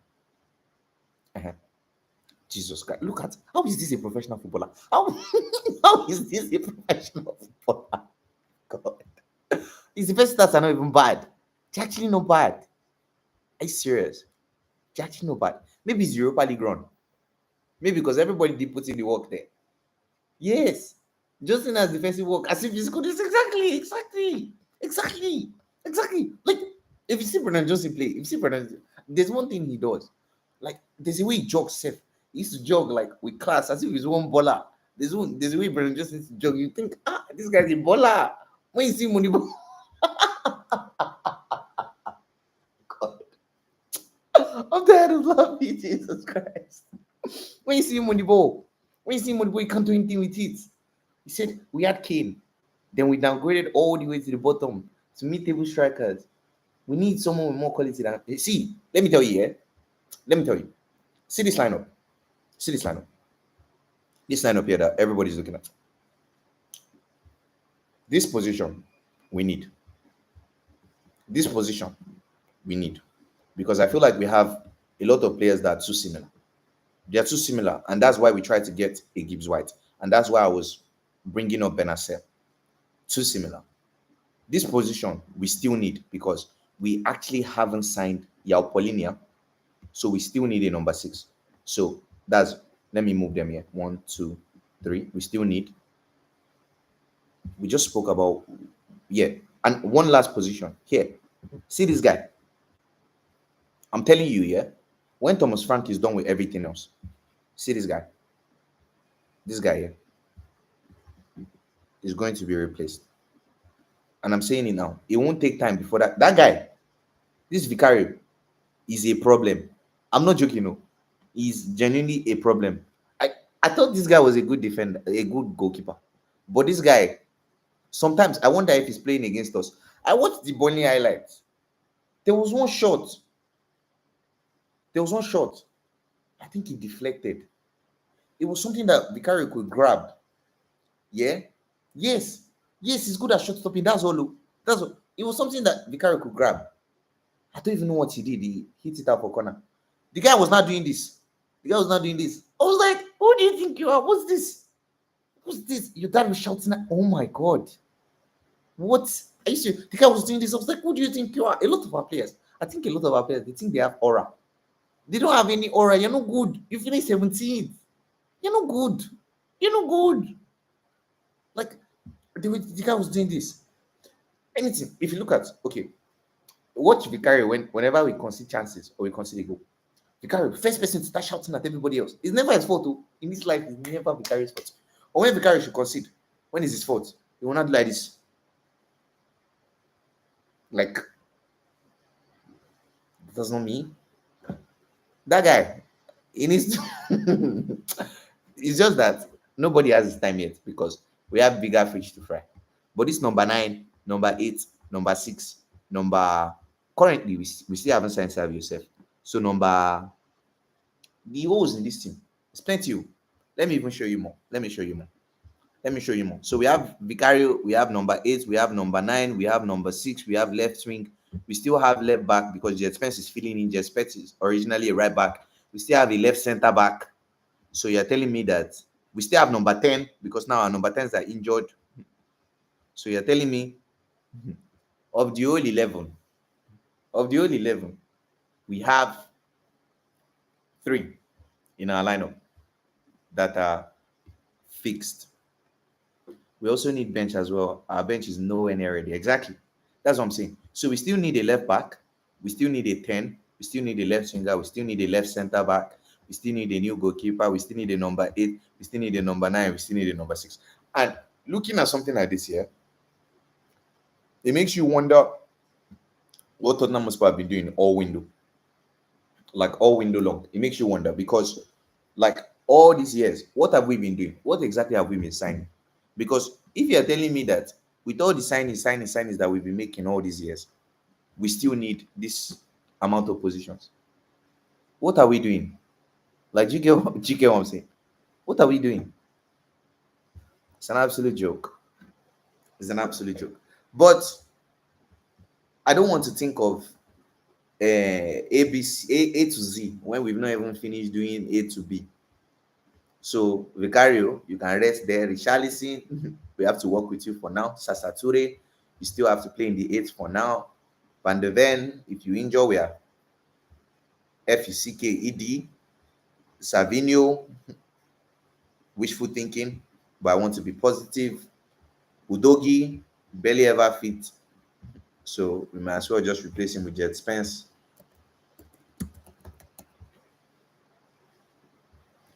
So yeah. And I'll Kalush, my dream signing for number 10. Buy cheap and you buy twice. Exactly. Facts. Facts. Facts, honestly. Facts. Do you think that we should try and find number 10 alternatives? Like, should we try and find number 10s? Because I've checked the left wing market. The left wing market is not much. There's only possibly Leao and Savio that I can think of. And that's why I think that, like, okay, you said yeah. So let's try and find. So the way I find players is very weird, by the way. It's very weird. Don't laugh at me for this, but this is how I find players. FM24 left wing wonder kids. That's how I find players. So in FM is based off data, like real life data. So like there are lots of players that you find in FM that end up doing well in real life. Do you get what I'm saying? So never come into Spurs. I don't want him. He's too raw. Can you see? Can you see a lot of these players? See this guy? Honestly, I would take him. Let me show you his data. Is another one that I found on FM. This is how I find players to even sign on my FM, by the way. So I come here to check. And I like signing wonder kids, so I develop them and see how they do. Let me show you the guy's data. Let me show you his data. It's still very raw. Still very raw. But he's still very young. He's like what? He's at Benfica. He's 21. He's 21. He's still very raw, still very young. So let's go here. Interpret the stats for me using gold stars.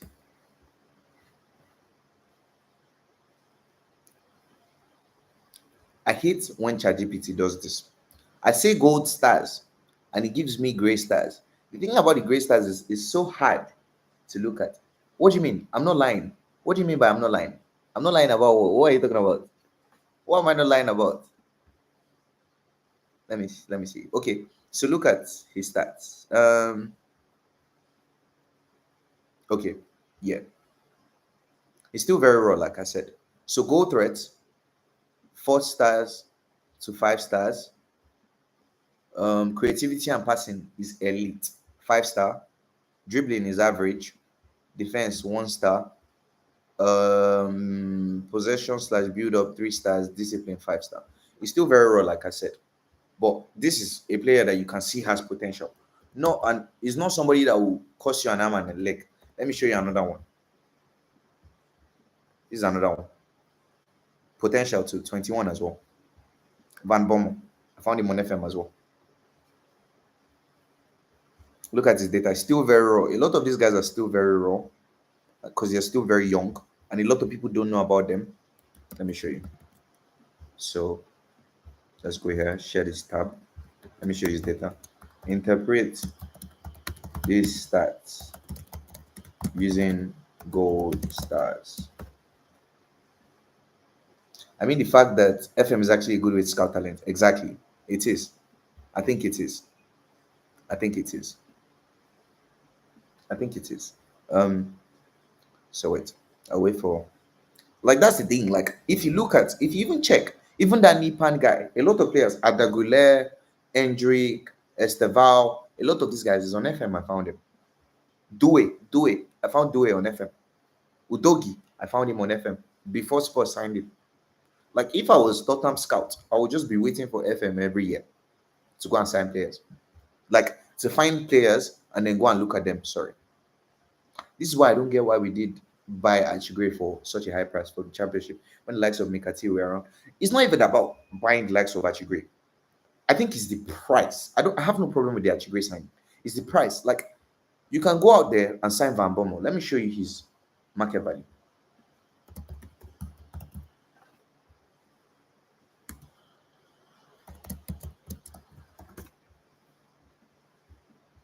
Let me show you.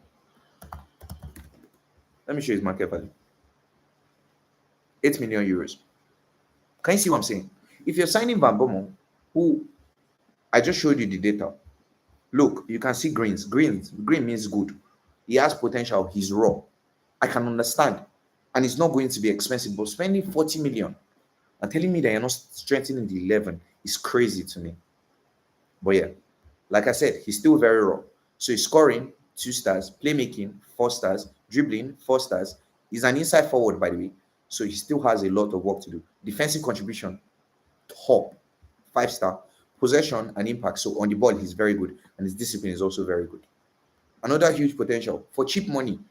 These are the kind of signings that you go and sign for potential, like Bevel. Those are the type of signings. But if you're telling me you're signing Matistel for 50 million euros, you're signing Achigre for 50 million, 40 million pounds, that is too much money for me. And it just can't sit right with me. I don't care what anybody says, but that's too much money for you not strengthening the first 11. It's too much money for me. So yeah. This Darami guy, I don't know if I've been able to check his data. Maybe I tried checking and I didn't see anything on him. Yep. Let me check. Let me see. I don't think I saw anything on his data. Yeah, I wasn't able to see his data. Let me check. Let me try and find. I don't know what else to use. Let's try SofaScore because the guy also pops up on my. Can you, even Rooney Badji that went to Barcelona? I found him on. I found him. No, Bagba was 12 million, I believe, like 12 million or 9 million or something like that. The thing about Rooney Badji as well from Kini, I found him Duranville at from Anderlecht that is at Dortmund. I found him on FM as well. Let me see. I think let me confirm about the Bergvall thing. How much did Tottenham sign Bergvall? I think it was 12 million. 8.5. Okay, it was even less. Maybe it was 12 million euros or something. Maybe it was 12 million euros. But yeah, 8.5. That's very good money. Can you see what I'm saying? These are the kind of signings that you sign. And now, what's the market value? Let's check.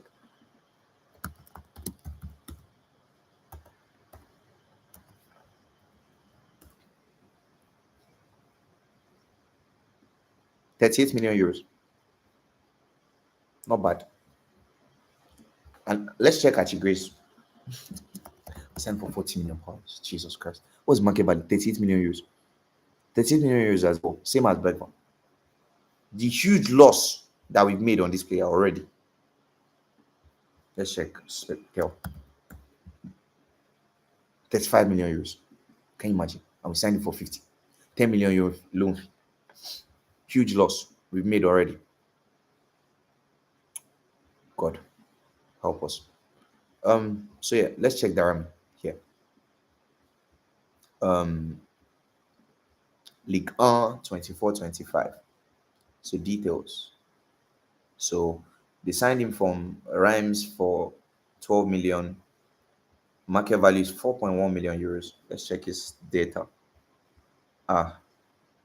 6 goals. And I can't check the data to even check if he's like more of a creator. So I don't even know. And while these things data is good, but it's not like you need to complement it with every ref. His heat map, he looks like a touchline winger from what I'm saying. He doesn't really come into the box. So from what I'm seeing here, his dribbling is top. Successful dribbles, 58% exactly. You can already tell that he's a very good dribbler. If they're using him as a touchline winger, like these areas, he's not really coming into the box. And that's the thing, like, I feel like this is one of those players that you have to go and watch and research on yourself, like, for you to know if he really, you know what? Let me even write him down. Maybe I'll go and do some more digging into him. Where's my chat with myself? I talk to myself, by the way, like on WhatsApp. I text myself. Like, that's where I keep my notes. So if you look at here, there's the Savio thing. I took a screenshot, so that's one of my talking points, and I'm adding Darami. So yeah, my only hope is that Mikey Moore turns into a menace and comes back ready. Honestly, that's the only thing that can save us. Because if you think that Odobe and Matistel are going to be the ones that save us, right now, that looks far from true and possible. Let me show you one player that I found on FM as well. An absolute gem of a player. God, I love this player. Let me show you him. But we can't sign him now because we already signed Kudus. But personally, that's who me I wanted for our right wing. Let me show you. So statistics 24-25. Look at his last few games. So if you look at his overall goals and assists, sorry, I'm not even sharing the tab. Okay, sure. Thank God I went to check. So if you look at his overall goals and assists, like, it's not really good. But that's because at Roma, so he's one of those players that Juventus had to sell because of FFP, alongside with all them Dean Heisen, Nico Revella, and all these talented young players that Juve had, but they had to sell because of FFP reason. If you look at his heat map, you can tell that they used him as a touchline winger outside. The same, very similar to Darami. He's not really inside the box, so his goals and assists are not really good. But because his dribbling is so good, you can rely on him to constantly beat his man to create chances for others. But in the last few games of the La Liga season, Serie A season, what happened there? If you look here, he started coming in. And what happened was that he started getting goals and assists is because what happened was Dybala got an injury at Roma. So when Dybala got an injury, Matthias Sule became their main man. So they started building everything around Sule. So now Sule became the main man for the team and he started coming in more. He was no more playing as a touchline winger. So that's when you see now assist, assist, assist. Last few games of the season, assist, assist, assist. I think this season, assist, assist, go, go, go. Do you get what I'm saying? So he started contributing. A majority of his goal contributions actually came from the back end of the season. So yeah, like that's the thing. When you look at stats, you might not necessarily think that this player is anything special until like you look at, and he can play set pieces, by the way. He's very good at set pieces, by the way. And for someone that is tall, he's 6 foot tall. This is shocking. That's shocking. Um, he's 23. I think he's 23. So now let's go to his career and let me show you the data. So yeah, last season, look at his stats. So he had one season on loan in Serie A, 11 goals, 3 assists. Last season, he had 5 goals, 5 assists. Can you see? It's nothing special, only 10 goal contributions. But when you look at the heat map, it puts more context behind it and makes you understand why. Because if you look at, he's not getting into the box. Do you get what I'm saying? So he's not necessarily like, yeah, could start from last season, don't reflect him. Exactly that as well. So you have to look at everything. Like it's not even just about the eye test, because I went to watch the eye test as well, and believe me, this guy's a baller and a half. Like he's a baller and a half. Let me show you something. He even scored against one of the teams in AS Roma fixtures. He scored against one of the teams, I think a Prem team in preseason. And when I saw it, I just started laughing because I was like, a lot of people don't even know this guy. Yeah, I think it was it Villa or Everton? I think it was Everton. Yeah, I was right.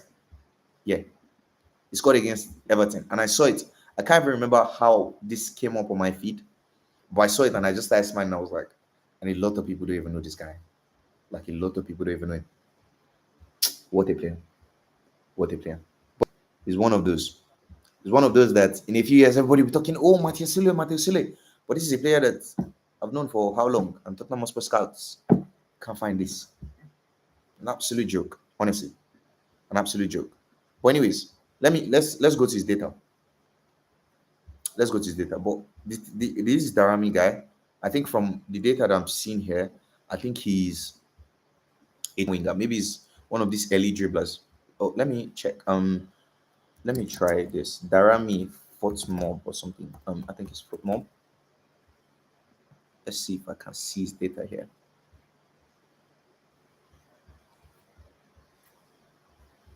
I want to go into the details. Darami data. See footy stats. What's this now?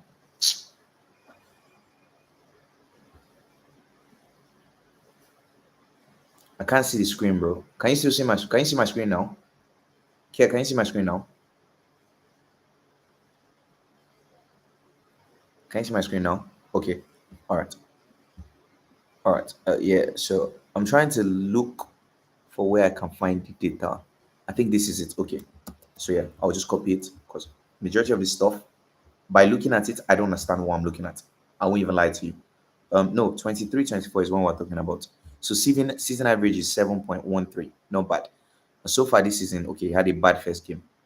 Last season, the season before 7.12, the season before that 7.15, season before that 6.19, and he's still only 23 years of age. We might actually be onto something here. Let's see.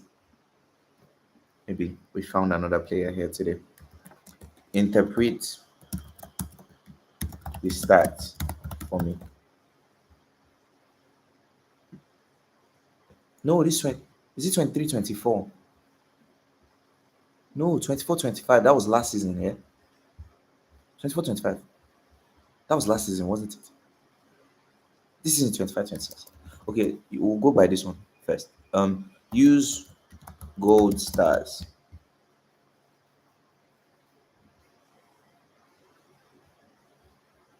I don't want to be able to. I don't want to be reading all this stuff. It's too much. It's too wordy for me.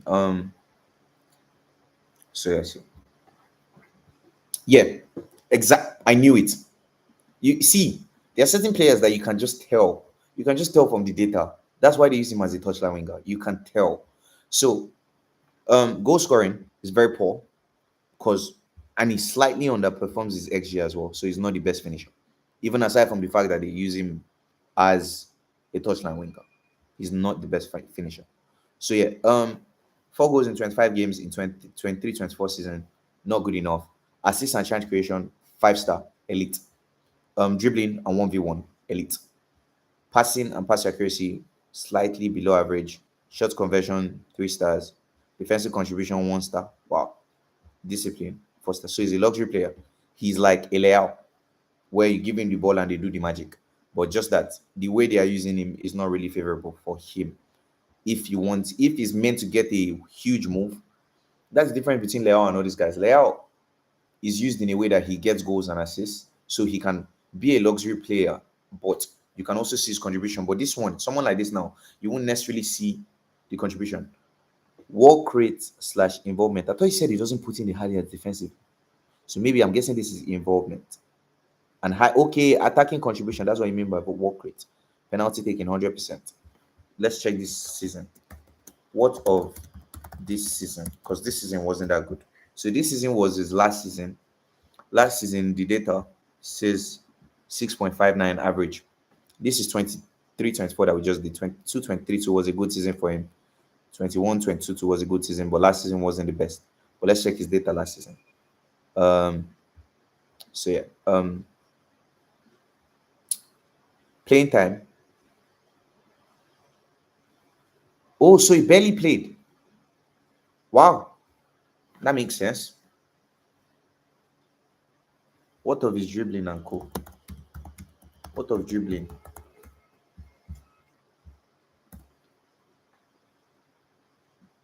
Non-existent. He barely played. He hasn't had enough minutes. Only 40 minutes in 24-25. Was he injured? Wow, that makes sense. Any score predictions for the City game? I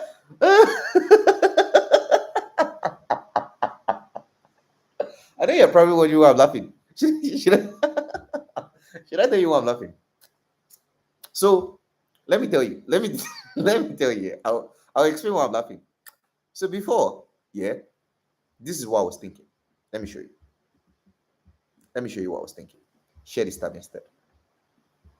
This is what I was thinking. Let me show you.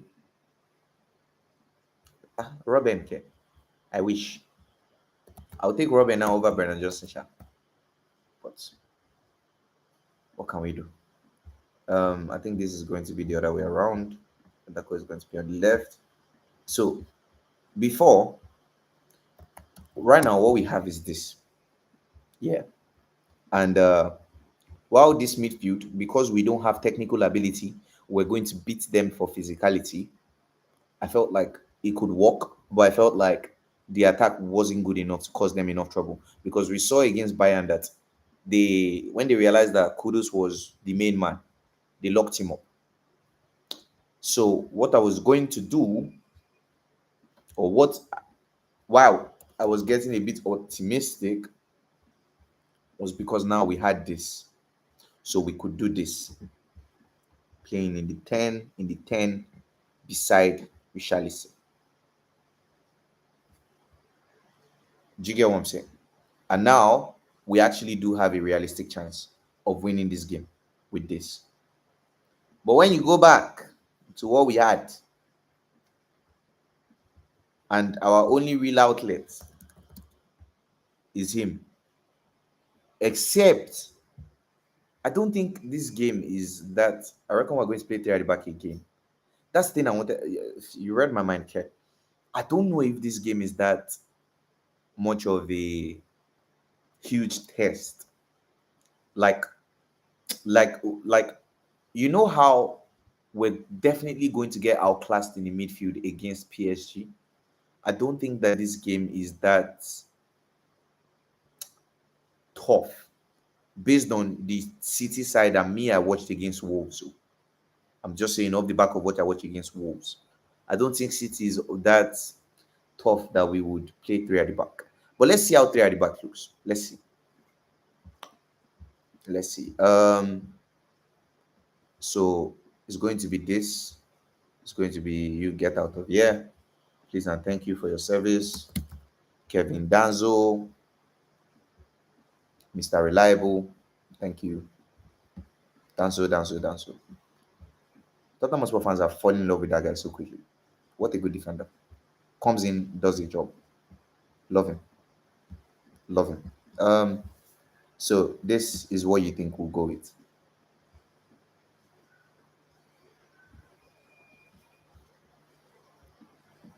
Funny enough, now looking at this, because I didn't think it was that big a deal for us to use three at the back. But now looking at this lineup, yeah, I think it's solid. Yeah, exactly. That's what I was about to say. I think that we might actually be able to beat City with this lineup because I think he could get an assist because I think that what we'll do is stink it out. You play defensively solid, choke the midfield. They have better midfielders than us, but we choke them and use numbers and bodies to outdo them and just bank on these guys scoring headers. It's as simple as that. It's as simple as that. Stink it out. It's all about the result. It's City away. It's all about the result. So we stink it out. And I think this could actually work. I think it could work. Okay, you've changed my mind, honestly. I personally thought it wasn't that big a deal for us to use a back five. But this, considering we have no creativity, because the problem was creativity. Like, yeah, even 1 point would be good. Exactly. Like a City away. And considering like my problem was that Brennan would be playing instead of we have to shut down Reinders. Exactly. God, that guy is such a he's so good. And I think for this game, I think Pep will start checking. I think Pep will start checking. Because Pep really rates Thomas Frank. Let me check for his quote on Thomas Frank.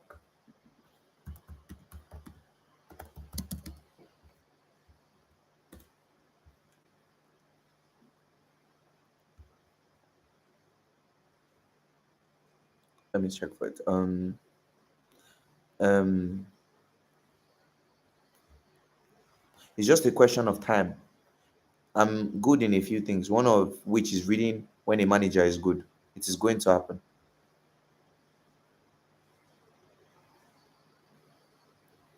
Yeah. When asked if why the manager was here to join one of the Europe's big guns. Exactly. Like Pep rates him highly. So I know Pep is going to take this game very seriously. Like it's not like he doesn't take every game seriously, but like there are games that you know that you are in for a game. Do you get what I'm saying? And it's going to be a huge tactical game or tactical fight battle between these two. Honestly, it is, and I find that very interesting. The potential of it is very interesting. So yeah, I think you're right. Here, I think we might have to go to a factory. I love the fact that we can't even predict what we're going to do. Like we can't predict. I was able to predict the PSG game. Funny enough, and the only thing I can't lie, I'm excited to see how it plays out. Do you get? I, I don't even know. Like the PSG game, I was able to predict it. I missed Brennan Johnson with Richarlison. That was the only thing in lineup that I missed. I wish Rico Lewis could face Kudus.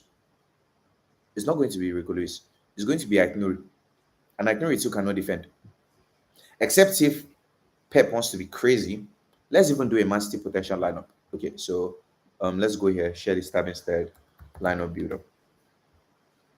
How do we think Man City will line up? Let's check Man City fixtures. So we'll check their last lineup, the people on the bench, and see what we're working with here. So Wolves they won 4. I don't think they were that good, sure, but anyways. So they had Mamush, they had Cheki, they had Gundogan, they had Akanji, Ake. Okay, so let's build a lineup. I think their goalkeeper is obviously why is he why do they have jerseys? What I do? Oh, oh wow.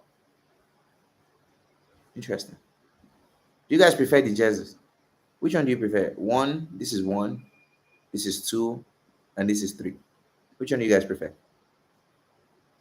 I know it doesn't really mean much, but I'd just like to know. Which one do you prefer? Okay, which one would you prefer to see? Because you're the only one interacting. So which one would you prefer to see? One, two, or three? One or two? One or two. I think I'll go with two. I think I'll go with two. It's giving FIFA mobile vibes.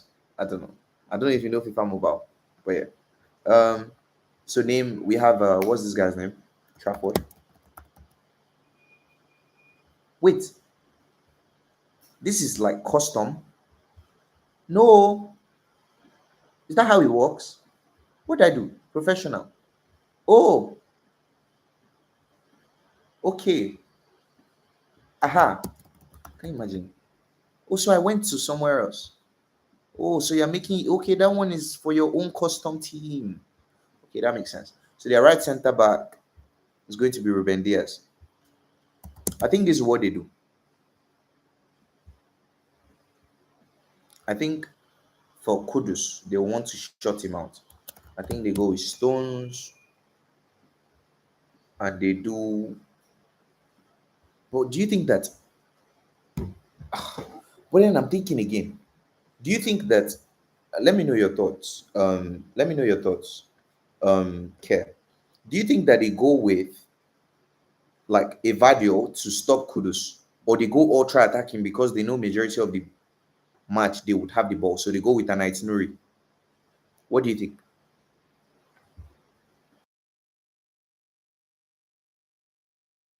What's your take on that? Do you think they go with itinerary or they go with Vadio to stop Kudus on the right hand side? Can you imagine? It's past 12. I usually end my stream by 12, but anyhow, yeah, let's just keep on going. What do you think? Okay. I think that they go with an itinerary.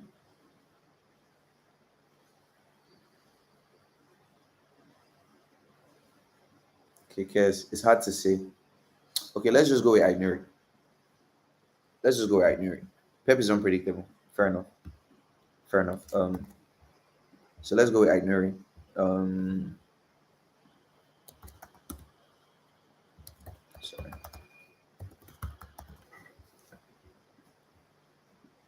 Right back is going to be. I'm guessing it's going to be Matthias Nunez because we're going physical for that game. I don't think they want to play Rico Lewis. Nunez.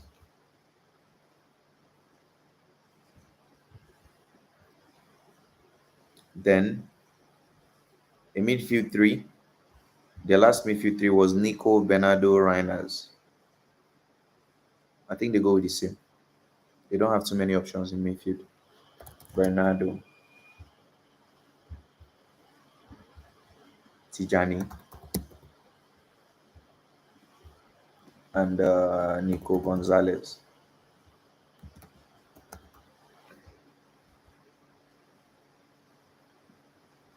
And why is this still writing Poto?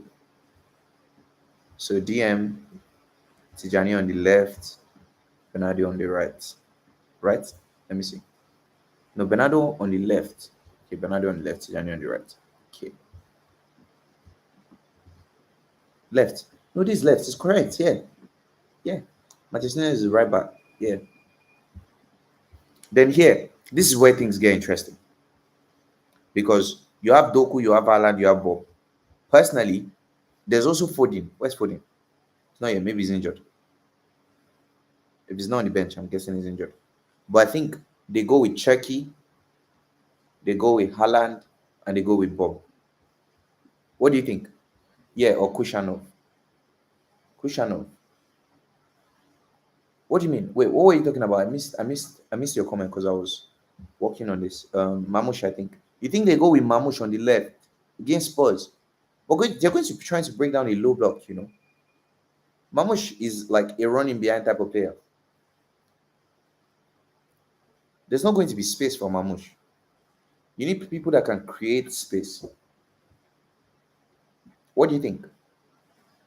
I don't know. Let me know your thoughts on all the things I'm saying. But that's what I think.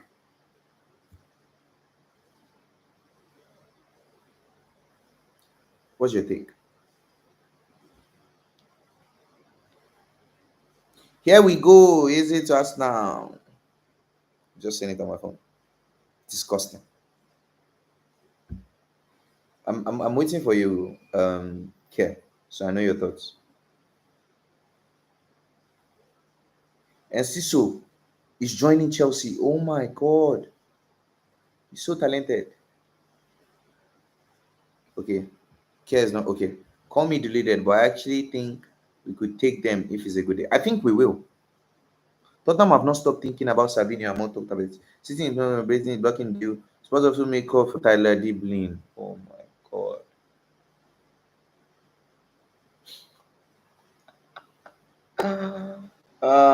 Mogarajas, but seen as almost impossible, unlikely. Tyler Diblin. I want Savio or nothing, personally. Savio or nothing for me. Chelsea have infinite money. You know they make so much money from sales. They make so much money from sales. Honestly, I like they make so much money from sales. I think they're fine. I think they're fine personally.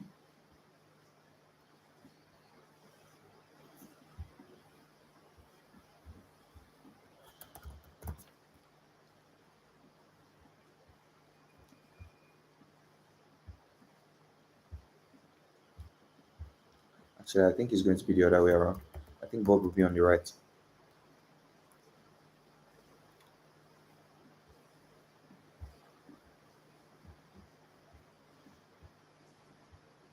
Yeah. I think this will be the line of space face first. And this is going to be like this. Or it will turn to this actually. It's going to turn to this. And these two come here as inside forwards. Then these two probably stay like here, possibly here. Or Tijani will probably be breaking in. And Bernardo will probably stay moving around. Just trying to find ways to pick the lock. But I know that they're going to press us back. I don't know how Savi will get the game he's looking for. World Cup is coming too. I hope he forces a move to Spurs. Honestly, like, oh my god, I wasn't even sharing my screen, so you couldn't even see it. So yeah, this is what I think is going to look like when we're defending. It's going to be mayhem. They're going to press us back, and mind you, on their bench, they still have Doku on the bench. They still have Foden. They still have Mamush. They still have Foden. They still have Mamush. They still have Bernardo Silva that can play on the wings because now Rodri is unavailable. I don't know how he finds game time. Honestly, I don't know. He better push for the move. Honestly, I think he better push for the move. But yeah, I don't know where we go from here. Honestly, but I think we have a chance.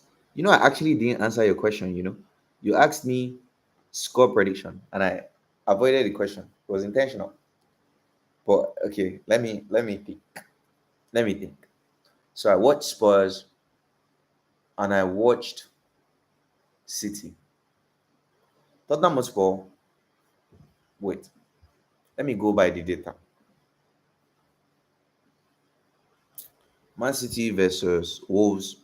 They were lucky to keep a clean sheet. I watched that game in bits. Payemo, how many shots did they have? 9-2. They had a couple shots as well. Wolves too had like 9 shots as well. No, No, this is an old game. That's an old game. I know the game I watched now. Let me check for it. Yes, 4-0. 9 shots as well. Exactly. So they had chances. Um, let's see again. Which other fixture? They played Ali Lal.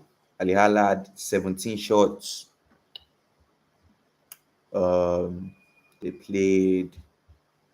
So let me see. In these games, they got away with it, got away with it, didn't get away with it, didn't get away with a clean sheet, were able to get away with it because they were superior, they won, but they also had chances. Now Tottenham have been keeping clean sheets of late under Thomas Frank. And this is where I start to believe. Just wait, care. You said I can't see. Oh, like you can't see my screen? You couldn't see my screen? Was that what you meant? Because you said never mind. Um, so Burnley, we kept a clean sheet. PSG, tired legs. Bayern destroyed us. Newcastle were quite strong defensively. Arsenal were very strong defensively.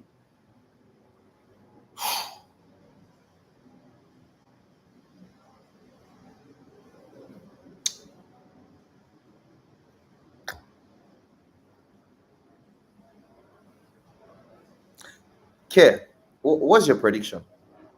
Let me hear your own first. Because I have something in mind. And I don't know how. I don't know how. But I just believe it's going to happen. Care, what's your own prediction? Let me hear yours first. Let me write down mine. Let me write down mine. Let me check if I can find notes online. Okay, so I'm writing down mine.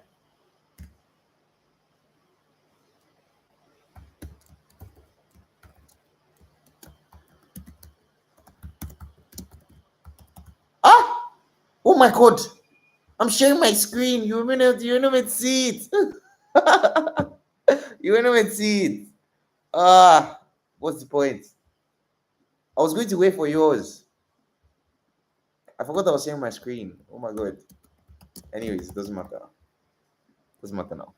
I've already shown it. I can say you see now you've changed your prediction. You said 2-2 and then you said 2-1. This is why I didn't want you to see it. What's your final prediction? What's your final prediction? 2-1 to who?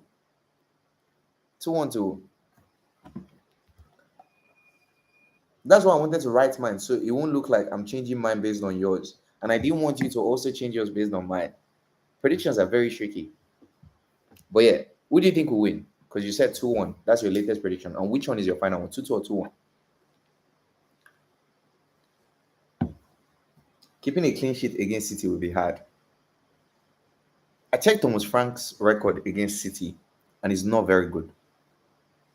But now Thomas Frank has better players. And I think that Thomas Frank would know how important keeping a clean sheet in that game is to winning the game. Because Tottenham's attack isn't good right now. So we're going to 2-1 to City. I think that, if anything, I think maybe even, I think 2-0 or 1-0. Let me go with 1-0. Because we don't have the firepower. I think we grab a goal somehow and then we lock shop. And I think that the reason why we win this game is because of the same reason that I've been saying to most people. Unlike a lot of teams, Tottenham Hotspur's team doesn't really have a lot of changes. The only changes in the lineup from last season are 1 and 2. This guy has settled in like a dog to water, so he's only one. That's the only real change. So there are less changes, so our players already understand each other. When I watch City, when I watch Liverpool, when I watch United, there were lots of loose passes, people not really understanding movements, people not really understanding what the player wanted, and things like that, like each other. And I think that City are still adapting. So now will be one of the best times to play City. And I also think that set pieces will be an area. Let me even see the City team. How tall are they? So Diaz is tall. How tall is Tijani? Let's even check his aerial stats.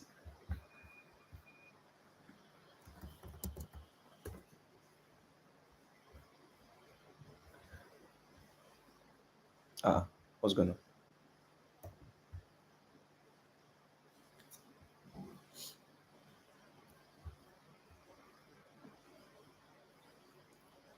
How do I check his aerial stats? Okay, let me check so far score. I want to check if their players are good defensively. Some of the new players that they're bringing in, because you're going to need to defend at times. It's not just attack, attack, attack. Us too. Regardless of how bad attack is, we still have a couple of attacks. Aha, this is what I love to see. Yes, yes, yes, yes, yes. Let me tell you. See, we've turned to Arsenal. You know, Arsenal, when from the future, Kudos goal against City, I pray Richarlison is confident after last game and puts them. Honestly, I don't know. I'm feeling optimistic now. I'm genuinely feeling optimistic. I'm genuinely feeling optimistic because it's like the same thing that people used to laugh at Arsenal for when they have set pieces, they used to celebrate. They celebrate set pieces. I'm telling you people now, set pieces is going to be the way.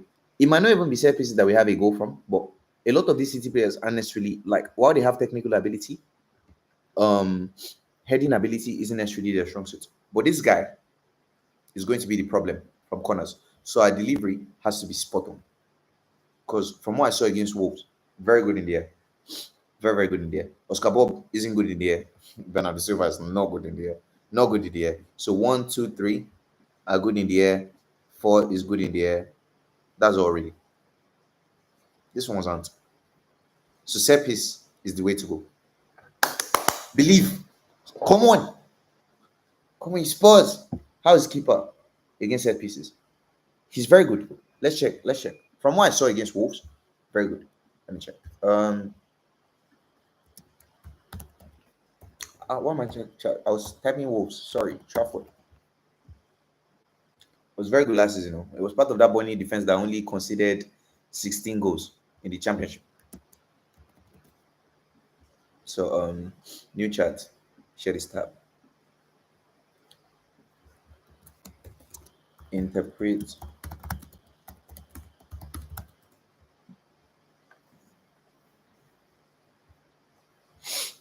So let's see. Very tall for a goalkeeper. Do you know what it means for somebody to be very goalkeepers are tall? Can you see? Can you see what I'm saying? He's 6'5". That makes sense. That makes sense because everything in air against Wolves, he was just gobbling it. I like against Wolves, where Wolves were able to. I saw that. You know what I mean? Very tall for a goalkeeper. You know what does that even mean? Goalkeepers are like the tallest players on the pitch. Yeah, we need to play threat back, so we have Danzo's long throw as a threat. That's what I'm saying. But this Stratford guy is like the medicine to Danzo. as you have, as you have. That's the thing. So I don't know this. I didn't set flying here. Sorry. As we have Danzo and his throws, you also have Trafford that is basically the antidote to that. Interesting. Jesus Christ. Let's check his okay, so from the data, let me not go through this. From the data, how is he in air?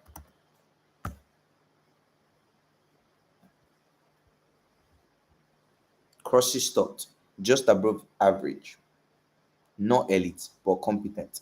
Crosses faced. He doesn't face too many crosses. Exactly. It's not facing, so his sample size is small. Stats might underestimate, understate his true ability from what I saw.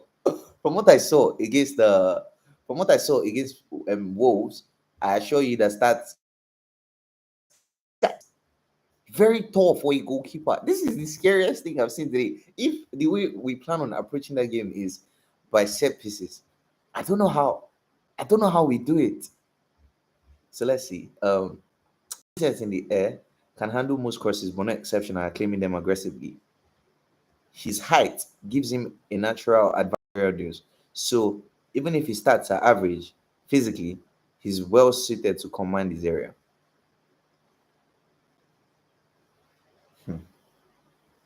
I'm telling you that I think this guy, from what I saw, he was gobbling everything in air. You said today I'm making predictions that we don't even sign a kid from any club.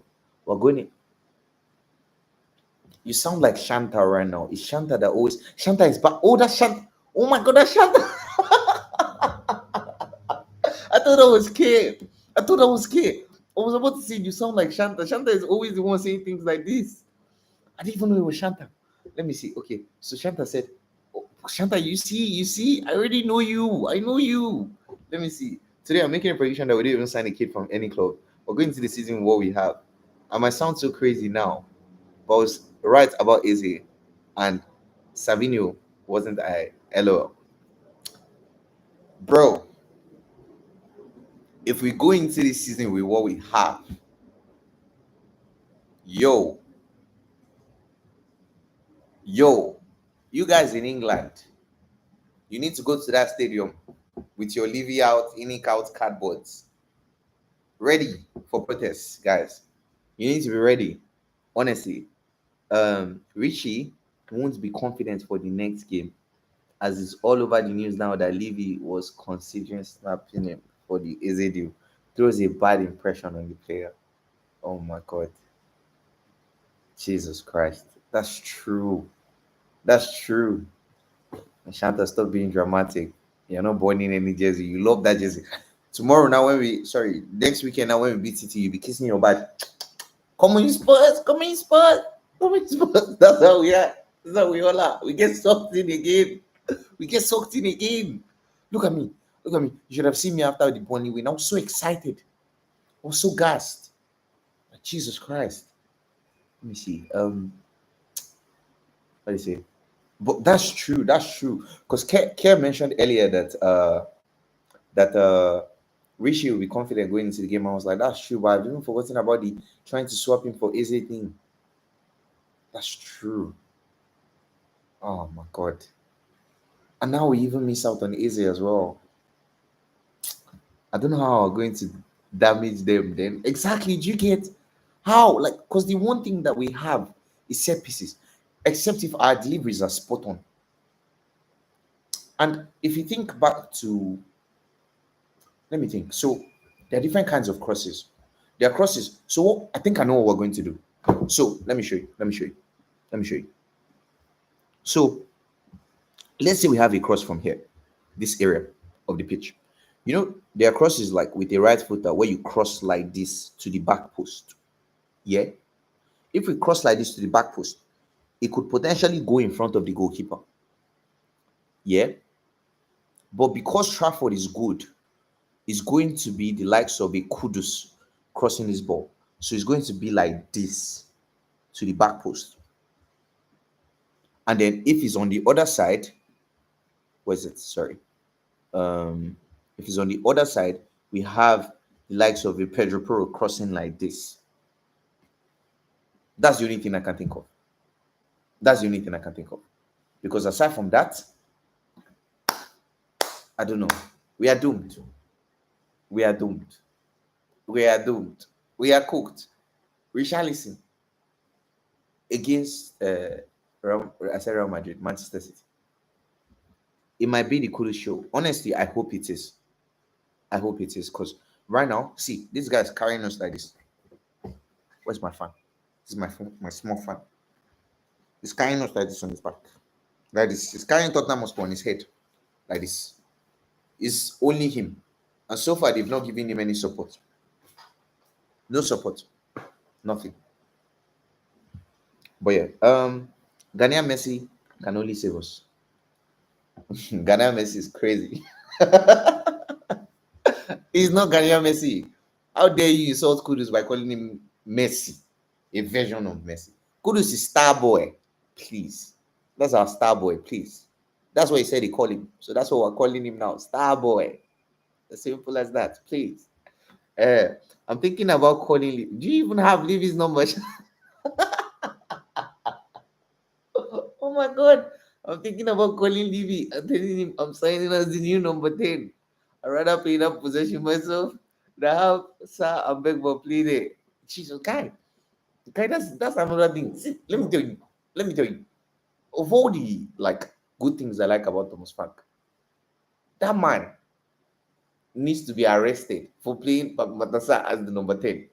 Honestly, I don't know what he's thinking. Shantanu sounds stressed, and so am I. Guy, let me tell you here, Shanta is done. Shanta is done. Like Shanta is so done. I've been telling Shanta that Shanta needs to stay away from sports and take it more lightly. Shanta is done. Like honestly, look at you can see my hairline. See my hairline. Yeah. Over the years, it has been going inside and inside. Last year, I went through so much stress. It is going inside more. It's going in more. And I'm young. I'm young. But now I think I'm finding a good balance. I do like, and that's another thing. YouTube sort of gives me an environment event to get, so it helps. It helps. Honestly, it helps. But like I've really been going through it. Honestly, I've really been going through it. I will even lie to you. I've been going through it. But yeah, Shanta is saying he wants to be number 10. Shanta, you went here, but I did an Eberechi and let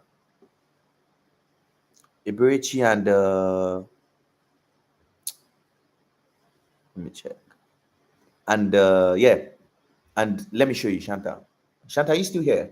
He's not Daniel Levy. He's Daniel, leave me alone. You're not serious.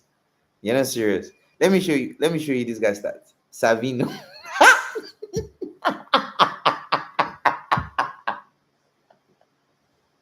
Savino! God, I mean. Savino! Are you serious? Nah, Santa, you're just jokes, man. You're joking. What? What's Savino? What? Oh my god. Let me show you. Shanta, let me show you. Let me show you. Shanta, there's hope. There's hope. Let me show you now. See. Shanta, just hear me out. Hear me out. There's hope. There's hope. Let me show you. Okay. So if you look at the attacking stats, this is I put in their data. You know how I do it already, Shanta. So I put in their data and I told ChatGPT to do a head-to-head of the two players. Yeah, there's hope, Shanta. Just hear me out. So, mind you, Alkalush is let me show you. Alkalush is worth 45 million euros on transfer market, which is basically 40 million pounds.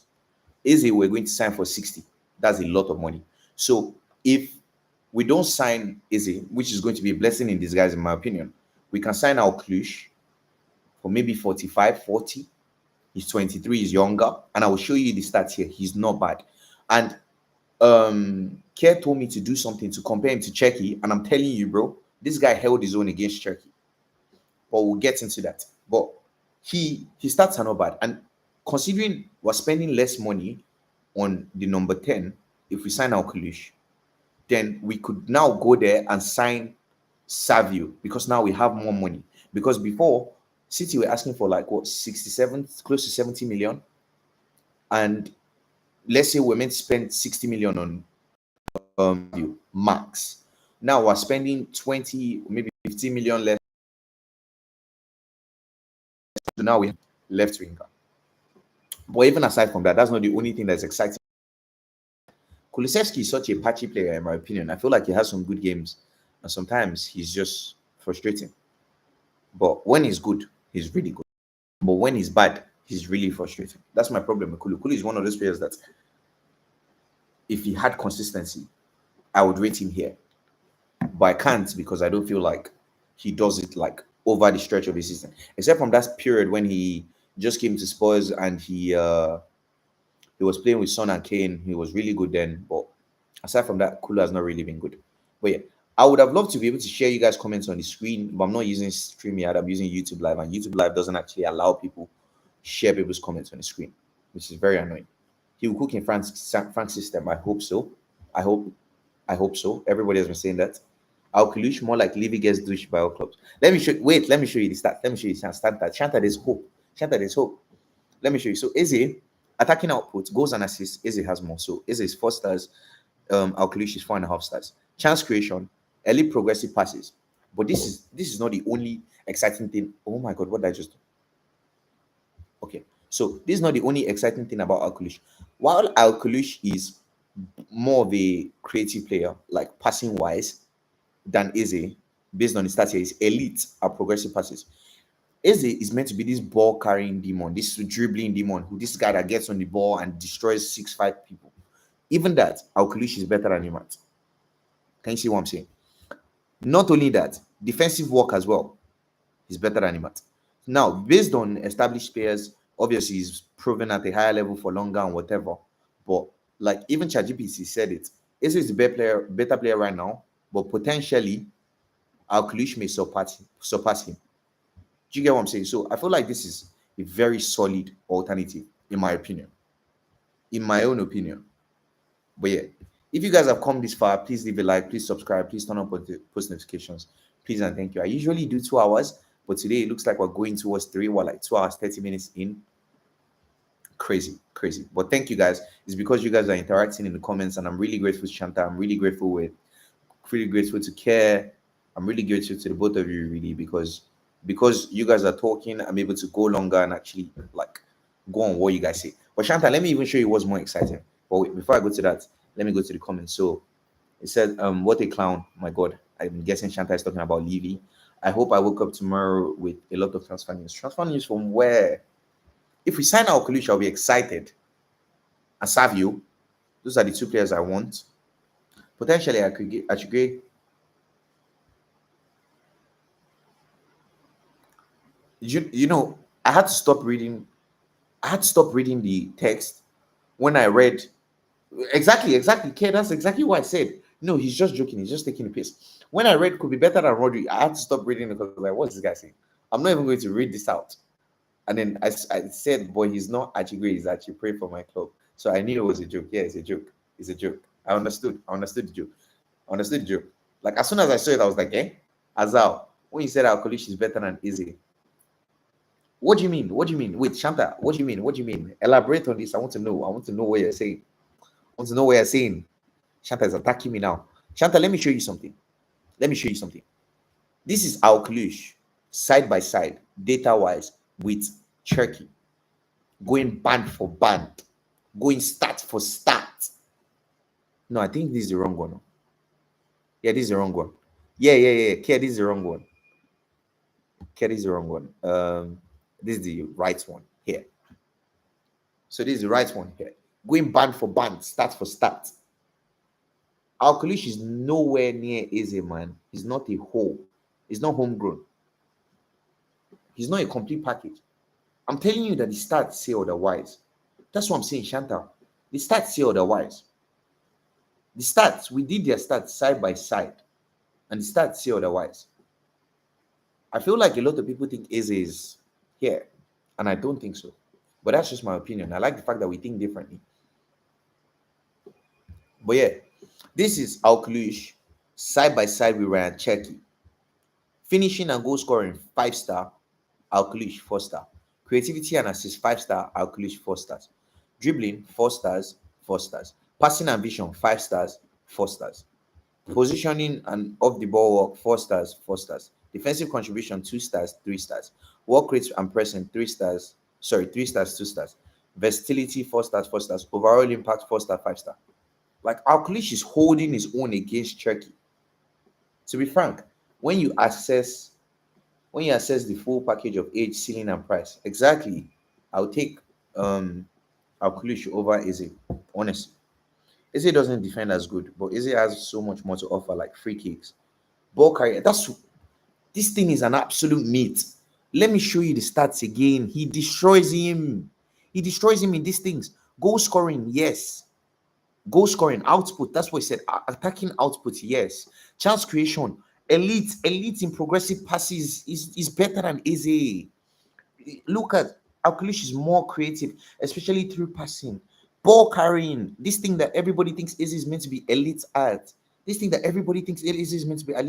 stronger than him as well. Defensive work as well. Like, what are we saying? Shanta, stop now. The data is here for everybody to see.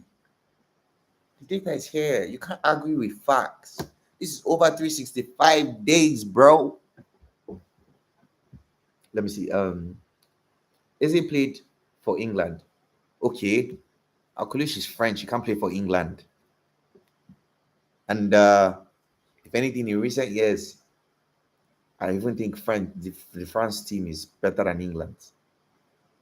So what are we saying? Come on.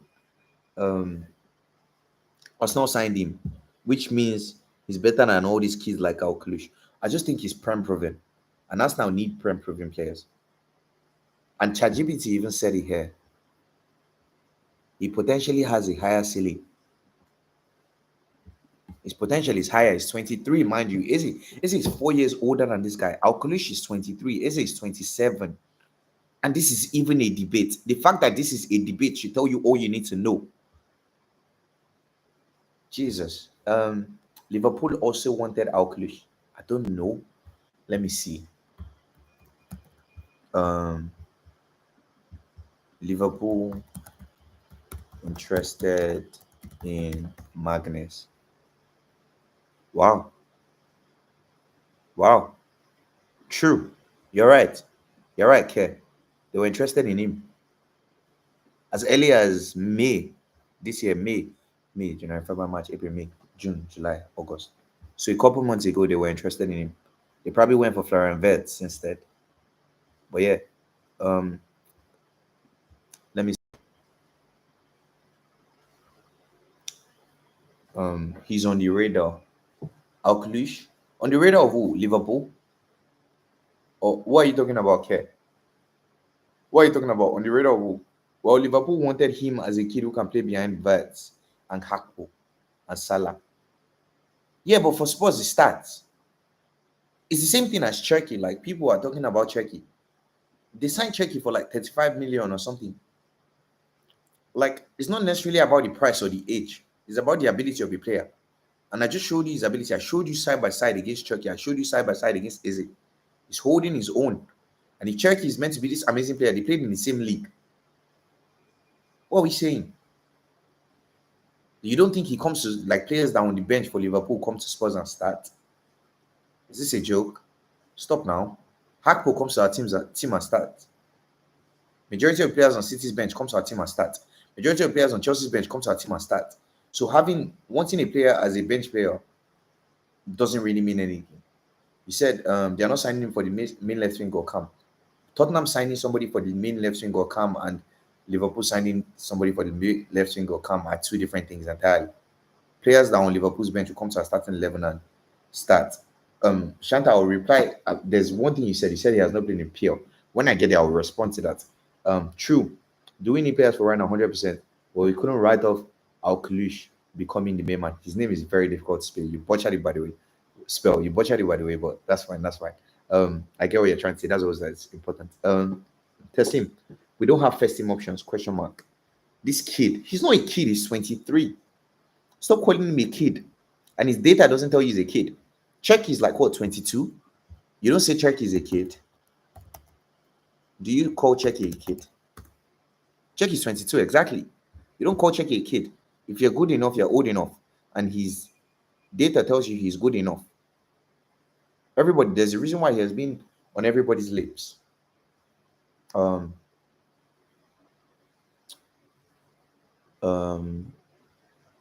Why do we need some experience in there? Who's the big face in Spurs right now? That's who Savio is meant to be. That's who I want Savio to be. Savio is going to be a hot gem. Even though the main player is going to be Kudus, but I think that Savio will be the face of the club because he's more of like the future. He's like growing at Spurs. Do you get what I'm saying? So I think that's going to be Savio. I want that to be Savio. Another kid, man. God, this is a kid from City. What do you mean? Sancho? I said Sancho. Shanta. God forbid. I reject it for you, Sancho. God forbid. God forbid. Well, at least if you were earning his money, that would be good. But aside from his money, no. God forbid. God forbid. Yeah. Let me see. A kid. That's the thing. A kid at City is different from a kid at Tottenham Hotspur. Let's talk if we get Savio. Oh, I can't see. I need to be Delulu. I need to believe. See, if there's anybody that I want us to get Alkalush and I want us to get Savio. Those two. I'm dead set on them. Like I'm locked in on them. Honestly. Oh God, you need to believe. Now, Shanta said he has not played in the PL. Let me respond to that. And all I'm going to say is, Shanta, Tijani had not played in the PL. Heung-min Son had not played in the PL. Bamidele Ali had not played in the PL. Van der Ven had not played in the PL. Saliba had been going out on loan, had not played in the PL. Bruno Fernandes had not played in the PL. The truth is, no player has played in the PL until they have played in the PL. So you can't hold not playing in the PL against somebody, if that makes sense. Nobody has done something until they do it. Nobody, I've not played a professional football match until I played a professional football match. Do you get what I'm saying? You can't say that. That is such a fickle and watery statement. Let me see. Said it's a different ball game in the Premier League. Okay, go and tell that to Erling Haaland. Let me show you. He even went up levels in the Premier League. The people, the Rory Jones came out. He said he will not score more than 12 goals in the Premier League. If he scores 12 goals, he has had a good season. Let me show you. Okay. Everybody was saying he's an alien. What he was doing at Dortmund. He went to the Premier League and he had his best goal scoring season. He ate it alive. He ate the league. But it's a different ball game in the Premier League. Stop now. Stop. Shanta, stop. Let me see. What that stop? Savio, the big face of the club, another kid, man. Like I said, a kid at City is different from a kid at Spurs. This is a kid that's playing for City. Come on. Let's talk if we get Savio. I don't just get to Savio. I need to be deluded and I need to believe that we're getting Savio. I believe we're getting Savio and I say Elkanus. Oh God. Because I'm seeing Elkanus here. Savio and Alkalush Magnus. I'm closing my eyes to all the negativity and I'm believing in Daniel Levy that it will get me those two signings. Elkanus, yet another kid. I don't want Elkanus. Personally, I don't want Elkanus. Yes, some players have some qualities which show they will adapt quickly. Exactly. And I think that he's a quality player. Let me write him down as well. Maybe that's another player that will go and watch eye test. Darami is one, but I can't spell his name to save my life. Alkalish. I'll just write anything. Okay, let me write it down from here. So share screen. No, this is Darami. So let me write it down. You guys can keep on leaving comments too. I want to write it down so I don't forget to watch his highlights. The data is good, but the data might be good. And then you check the eye test and then it's not anything special. Akliush. Okay, I've written it down. So yeah, I'll go and watch his highlights. Because I don't think like a lot of these leagues I can't sit down to watch them. Yes, some players have qualities. Yes, some players, okay, I've read that. Yes, those players who never played in the PL were out behind experienced PL players. Do you mean put behind experienced PL players as per bedding in? Is that what you mean? Shanta? Is that what you mean? They weren't expected. Okay, I think that's what you mean. They weren't expected to be the main face of the club without any experience.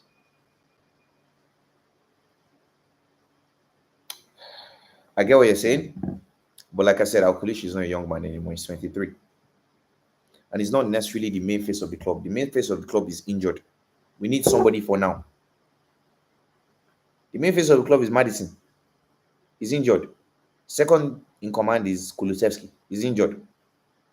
What do we do? You gonna get Elkanus? Would you rather Elkanus to Akliush?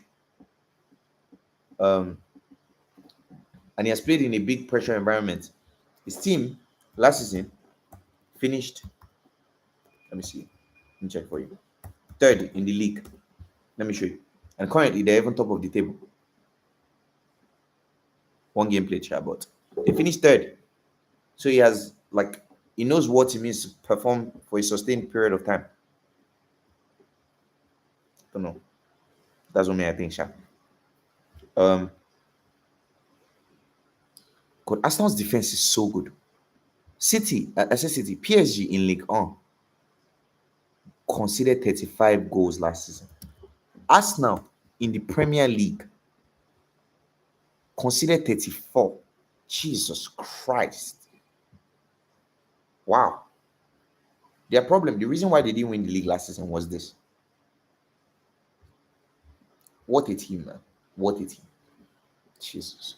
And that's the thing. That's the thing. Eze, the likes of Eze, the likes of Madueke, if Saka injury happens again. Now, if Eze injures, if Eze is on the left wing, Eze injures, they have Martinelli. If Gyökeres injures, they have Havertz. I know he's injured now, but now they have depth. And now they have, like, Eze. The thing that Eze had over Alkalish was his output. And that's one thing that Arsenal need. They need goals and assists. Trossard signs a new contract, so they have Trossard as well. Now they have many options. So now they can get goals from anywhere. They're really looking scary this year. I can't lie to you guys. Um,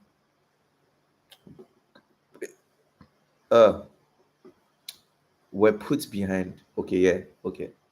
Teslim. Haaland had De Bruyne, Bernardo Silva, Rodri, Ederson, and so many more top players. Okay, what of Bruno Fernandes? What of Bruno? What of Bruno? Mind you, Richarlison is top goal scorer in the Prem, by the way. Richarlison is top goal scorer in the Prem. Just saying. Let me see. What of Bruno?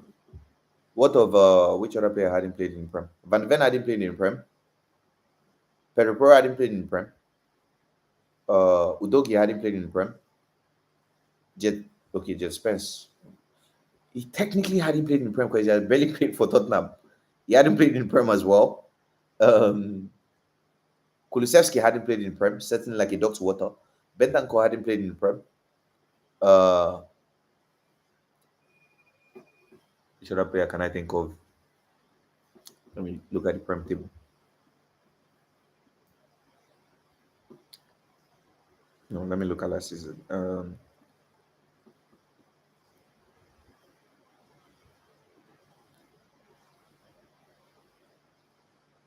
Saliba, I mentioned Saliba hadn't played in Prem. He came in as the main man, by the way, after a couple years out on loan. City. Tijani. Are you watching Tijani? Tijani hadn't played in Prem. Bergval, yeah, exactly. Thank you, Care. Bergval hadn't played in Prem. Tonali hadn't played in Prem. And these were players that were doing it in other leagues. Don't know why, like, some people tend to overhype the Premier League. I think the problem with a lot of signings that don't work in the Premier League is that some of them is just about the fit. It's not that they're not good players. It's just about the fit. You sign somebody for one thing. The person is doing one thing at the club. You sign the player to come and do another thing at your club. It doesn't make any sense to me. Facts. Without them, Haaland wouldn't have had those stats to get these numbers. Fair enough, sure. I concede on the Haaland one. But at the same time, while I can say I concede on the Haaland one, Haaland didn't have them here when he was scoring 29 goals, when he was scoring 41 goals, when he was scoring 40 goals, when he was scoring, I think, 3 hat-tricks in a game or something crazy like that. He didn't have them. He didn't have them. It was at Dortmund. And we'll be putting Savio with Bergvall, Bentancur, or the Bertel. No. We won't be putting Savio with them. We'll be putting Savio. Let me show you. We'll be putting Savio with.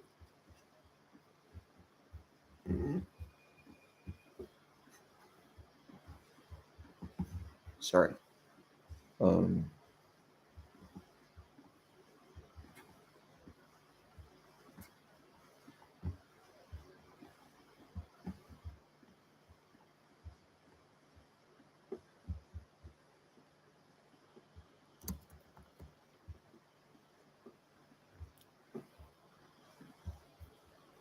Let me copy his name because I can't spell it.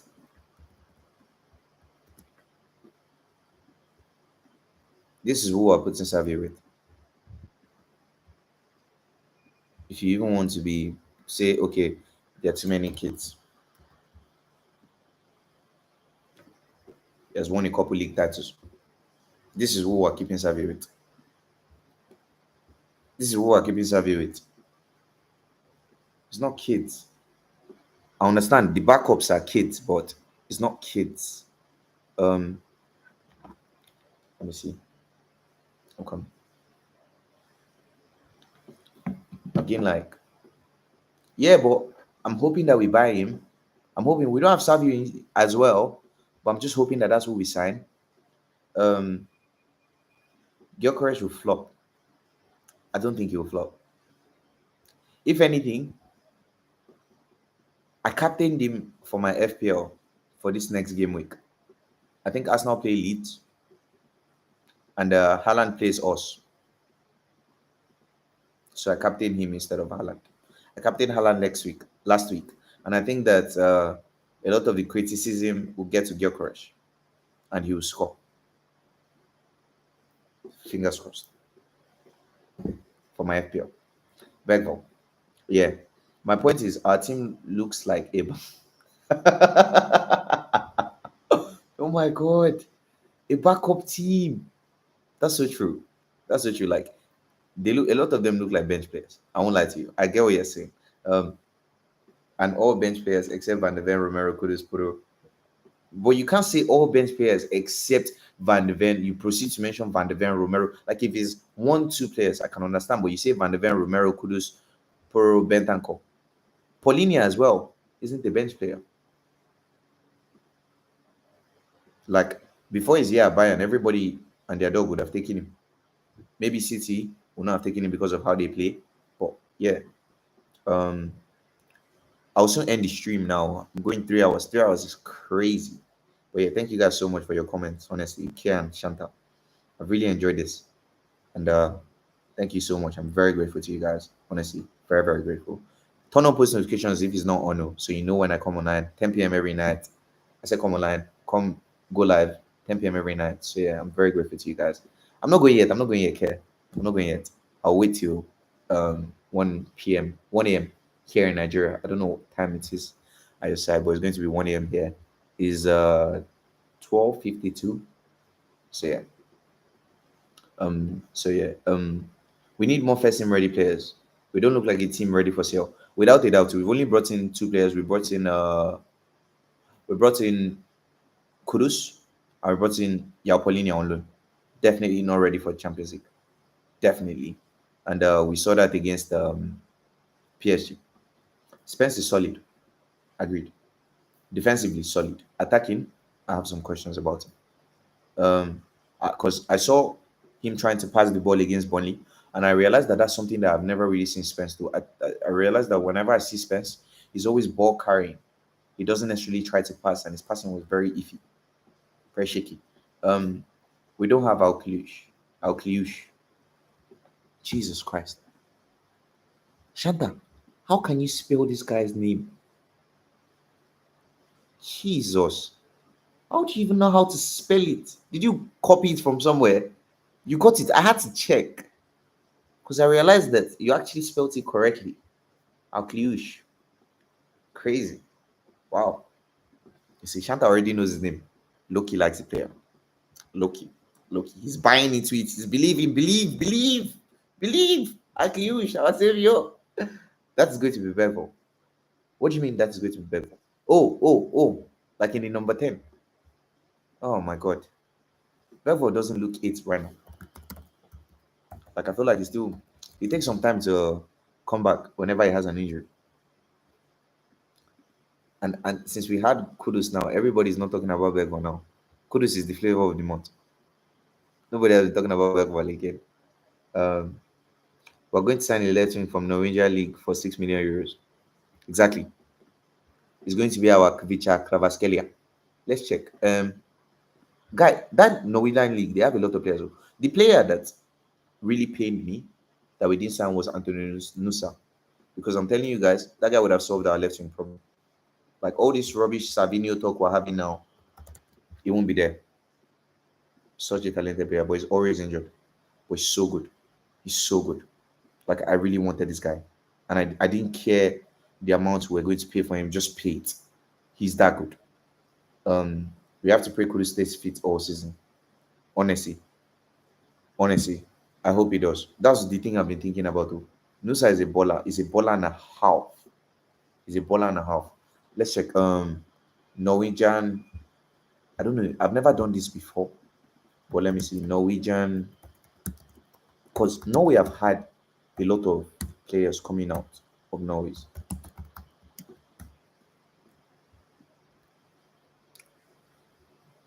Oscar Bob, Nipan has already gone to City, already at City now.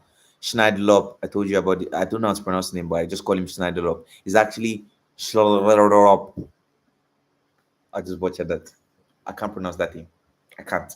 Mansberg, I know this guy from Ajax. I signed him in my FM. He got red card in the second game for me. I really want to sell him. Antonio Nusa, I know him. I know this guy from FM. I know this guy from FM. Um, I know this guy. This guy has gotten a move. Let me check. He's at a club, and I can't remember which club. Yeah, Lorient. I know I saw him somewhere. Yeah, when I was checking Krupi, this guy at Bournemouth is a baller as well. I don't know if you guys know him, but I found him from FM. This Krupi guy. They signed him from Lorient. I found him on FM. He's a baller as well.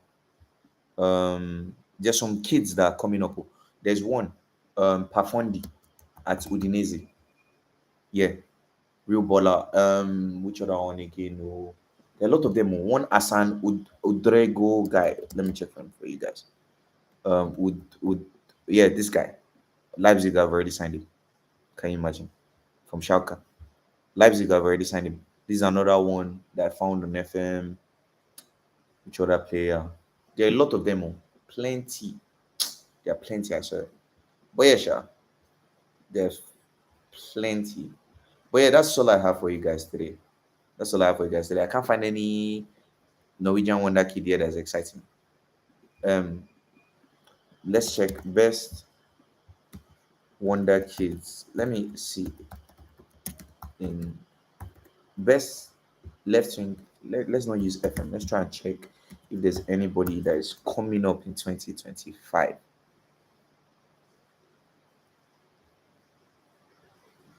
Okay, let's try EFC because best left wing wonder kids in FC 25 because FM didn't release 2025, so there's not really much on that.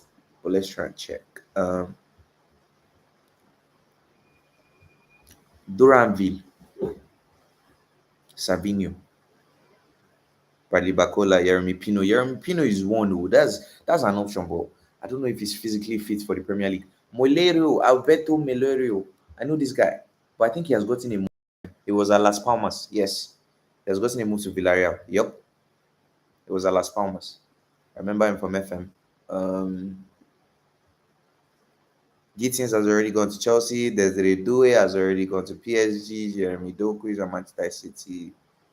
Who's this guy? Honestly, they are not left wingers for us. That's what I'm saying. Like Savio Boss. That like I don't think a lot of people understand how big a deal this service signing is. Let me check. Malaria has already gone. Who is this guy? Adrian Liso. This is the first time I'm ever seeing this guy. Let's check if we can see his data. It's too young. I don't think will come up on him.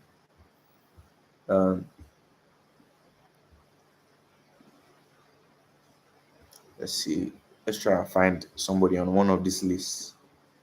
You're big. I know this guy from FM. These are goalkeepers now. Yeah.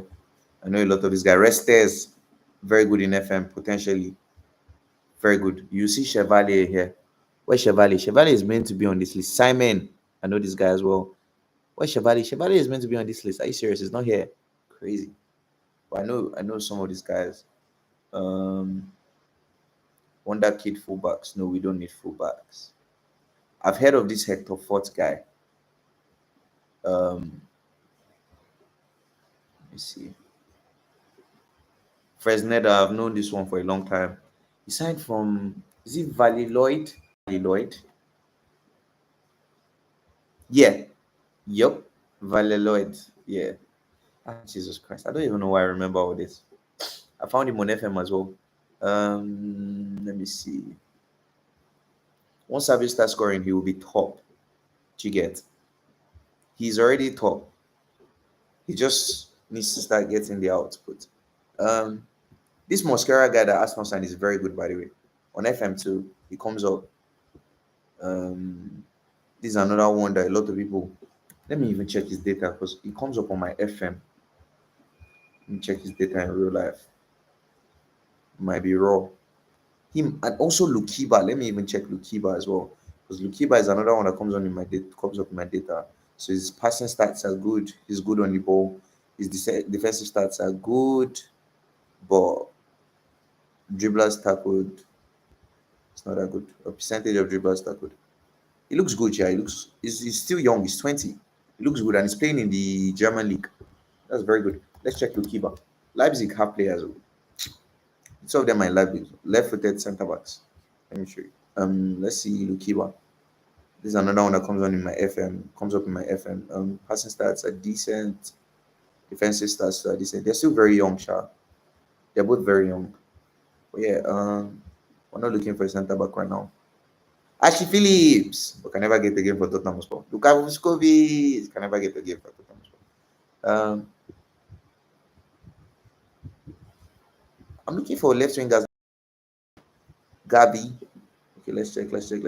Left wing. Oscar Gluck has already gotten a move. He has already gotten a move.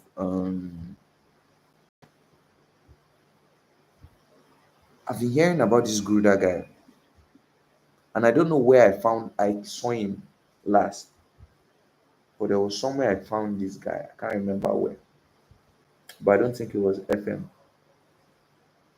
This one too comes up on my FM. Let's even check his data. Maybe that's our dream left winger, our Krabaskelia. Let me see.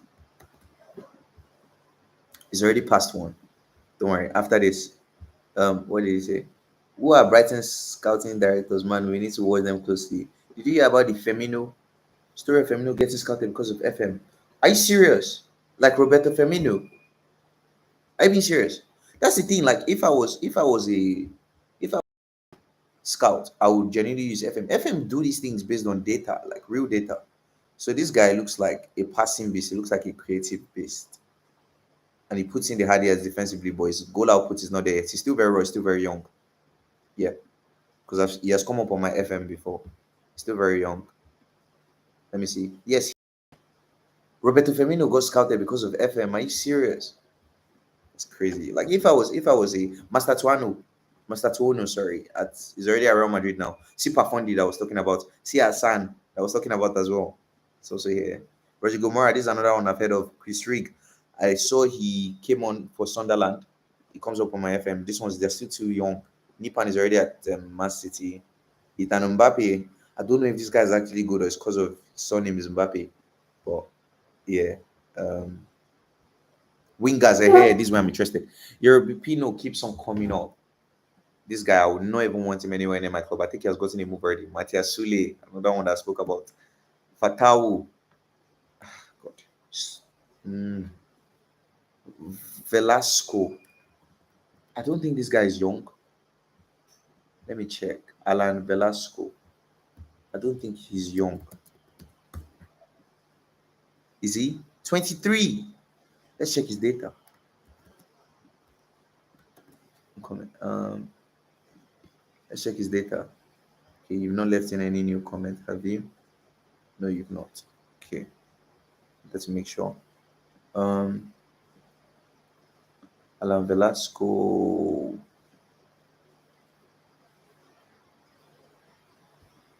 Still very raw. There's nothing special here. This is another one that I've been hearing about. Constant. This guy. Still very young as well. What club? Pau. Still very raw. Still extremely raw. At 22. That is not impressive at all. Nusa. Rooney Baji. Van Bommel. Guy I was talking about. Irakunda. I've heard of this guy. There's one guy, Nauma Abi Noama. Let me show you. Ernest Noama. I found him. He's Ghanaian as well. He's left-footed. He can play on the left, on the right. He's not bad. He's not bad. But yeah, he's not bad. This is one. This is one of the only. Let me write him down. Maybe, and he will be affordable for Spurs. Because Spurs don't like spending money. What's market value? Transfer market.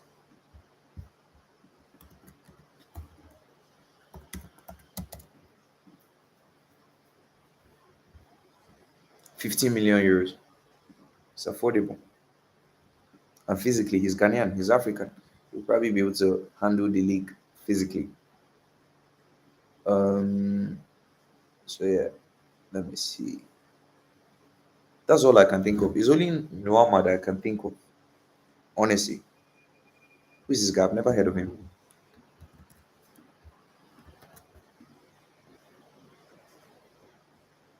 Who is he? He's English and he's at Monaco. Wow!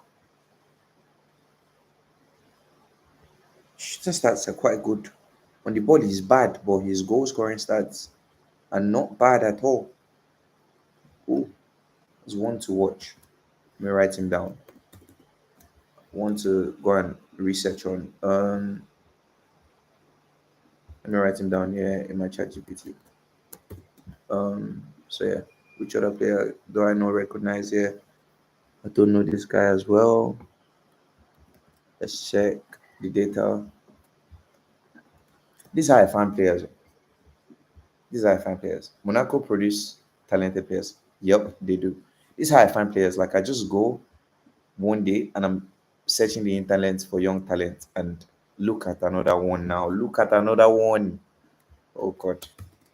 Another one to add to the list. And then what I do is I go and sign them on FM. Chelsea. This has Chelsea rating all over him. But anyways, Karim Konate is one I know already. I know that one. That one don't cast. Let me see. Okay, this one is not coming up. There was another one that I saw. Let me see. Quad Elias. I don't even know. Let me not butcher his name.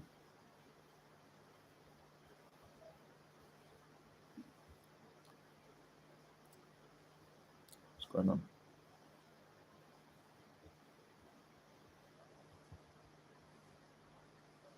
Not a bad player, but he's not a goal scorer. Um, you know what? Let me just carry this whole link, and I'll go through the list later when I want to revisit my FM. I'll start a new career, and I'll sign a lot of these young players, develop them, and I'll see how they do. But yeah, thank you so much, Care. Thank you so much, Shanta. I'm very grateful to you guys. It was a very good show today. This is my longest ever. Honestly, 3 hours is crazy. Like honestly, I'm very grateful to you guys. I gained like three subs today. I gained three subs today because as of this morning I had like 74 subs on the way to 100. So please, if you're new here and you're watching this and you've come this far, please leave a like. Please subscribe and turn on post notifications. And thank you so much, Care. Thank you so much, Chantal. I'm very grateful to you guys. Turn on post notifications. I'm here every day, 10 p.m. Maybe we'll go through some of these new players that I find and we'll go through them maybe tomorrow and try to find new talents. So yeah, take care, guys. And thank you. Welcome to Not London Narratives.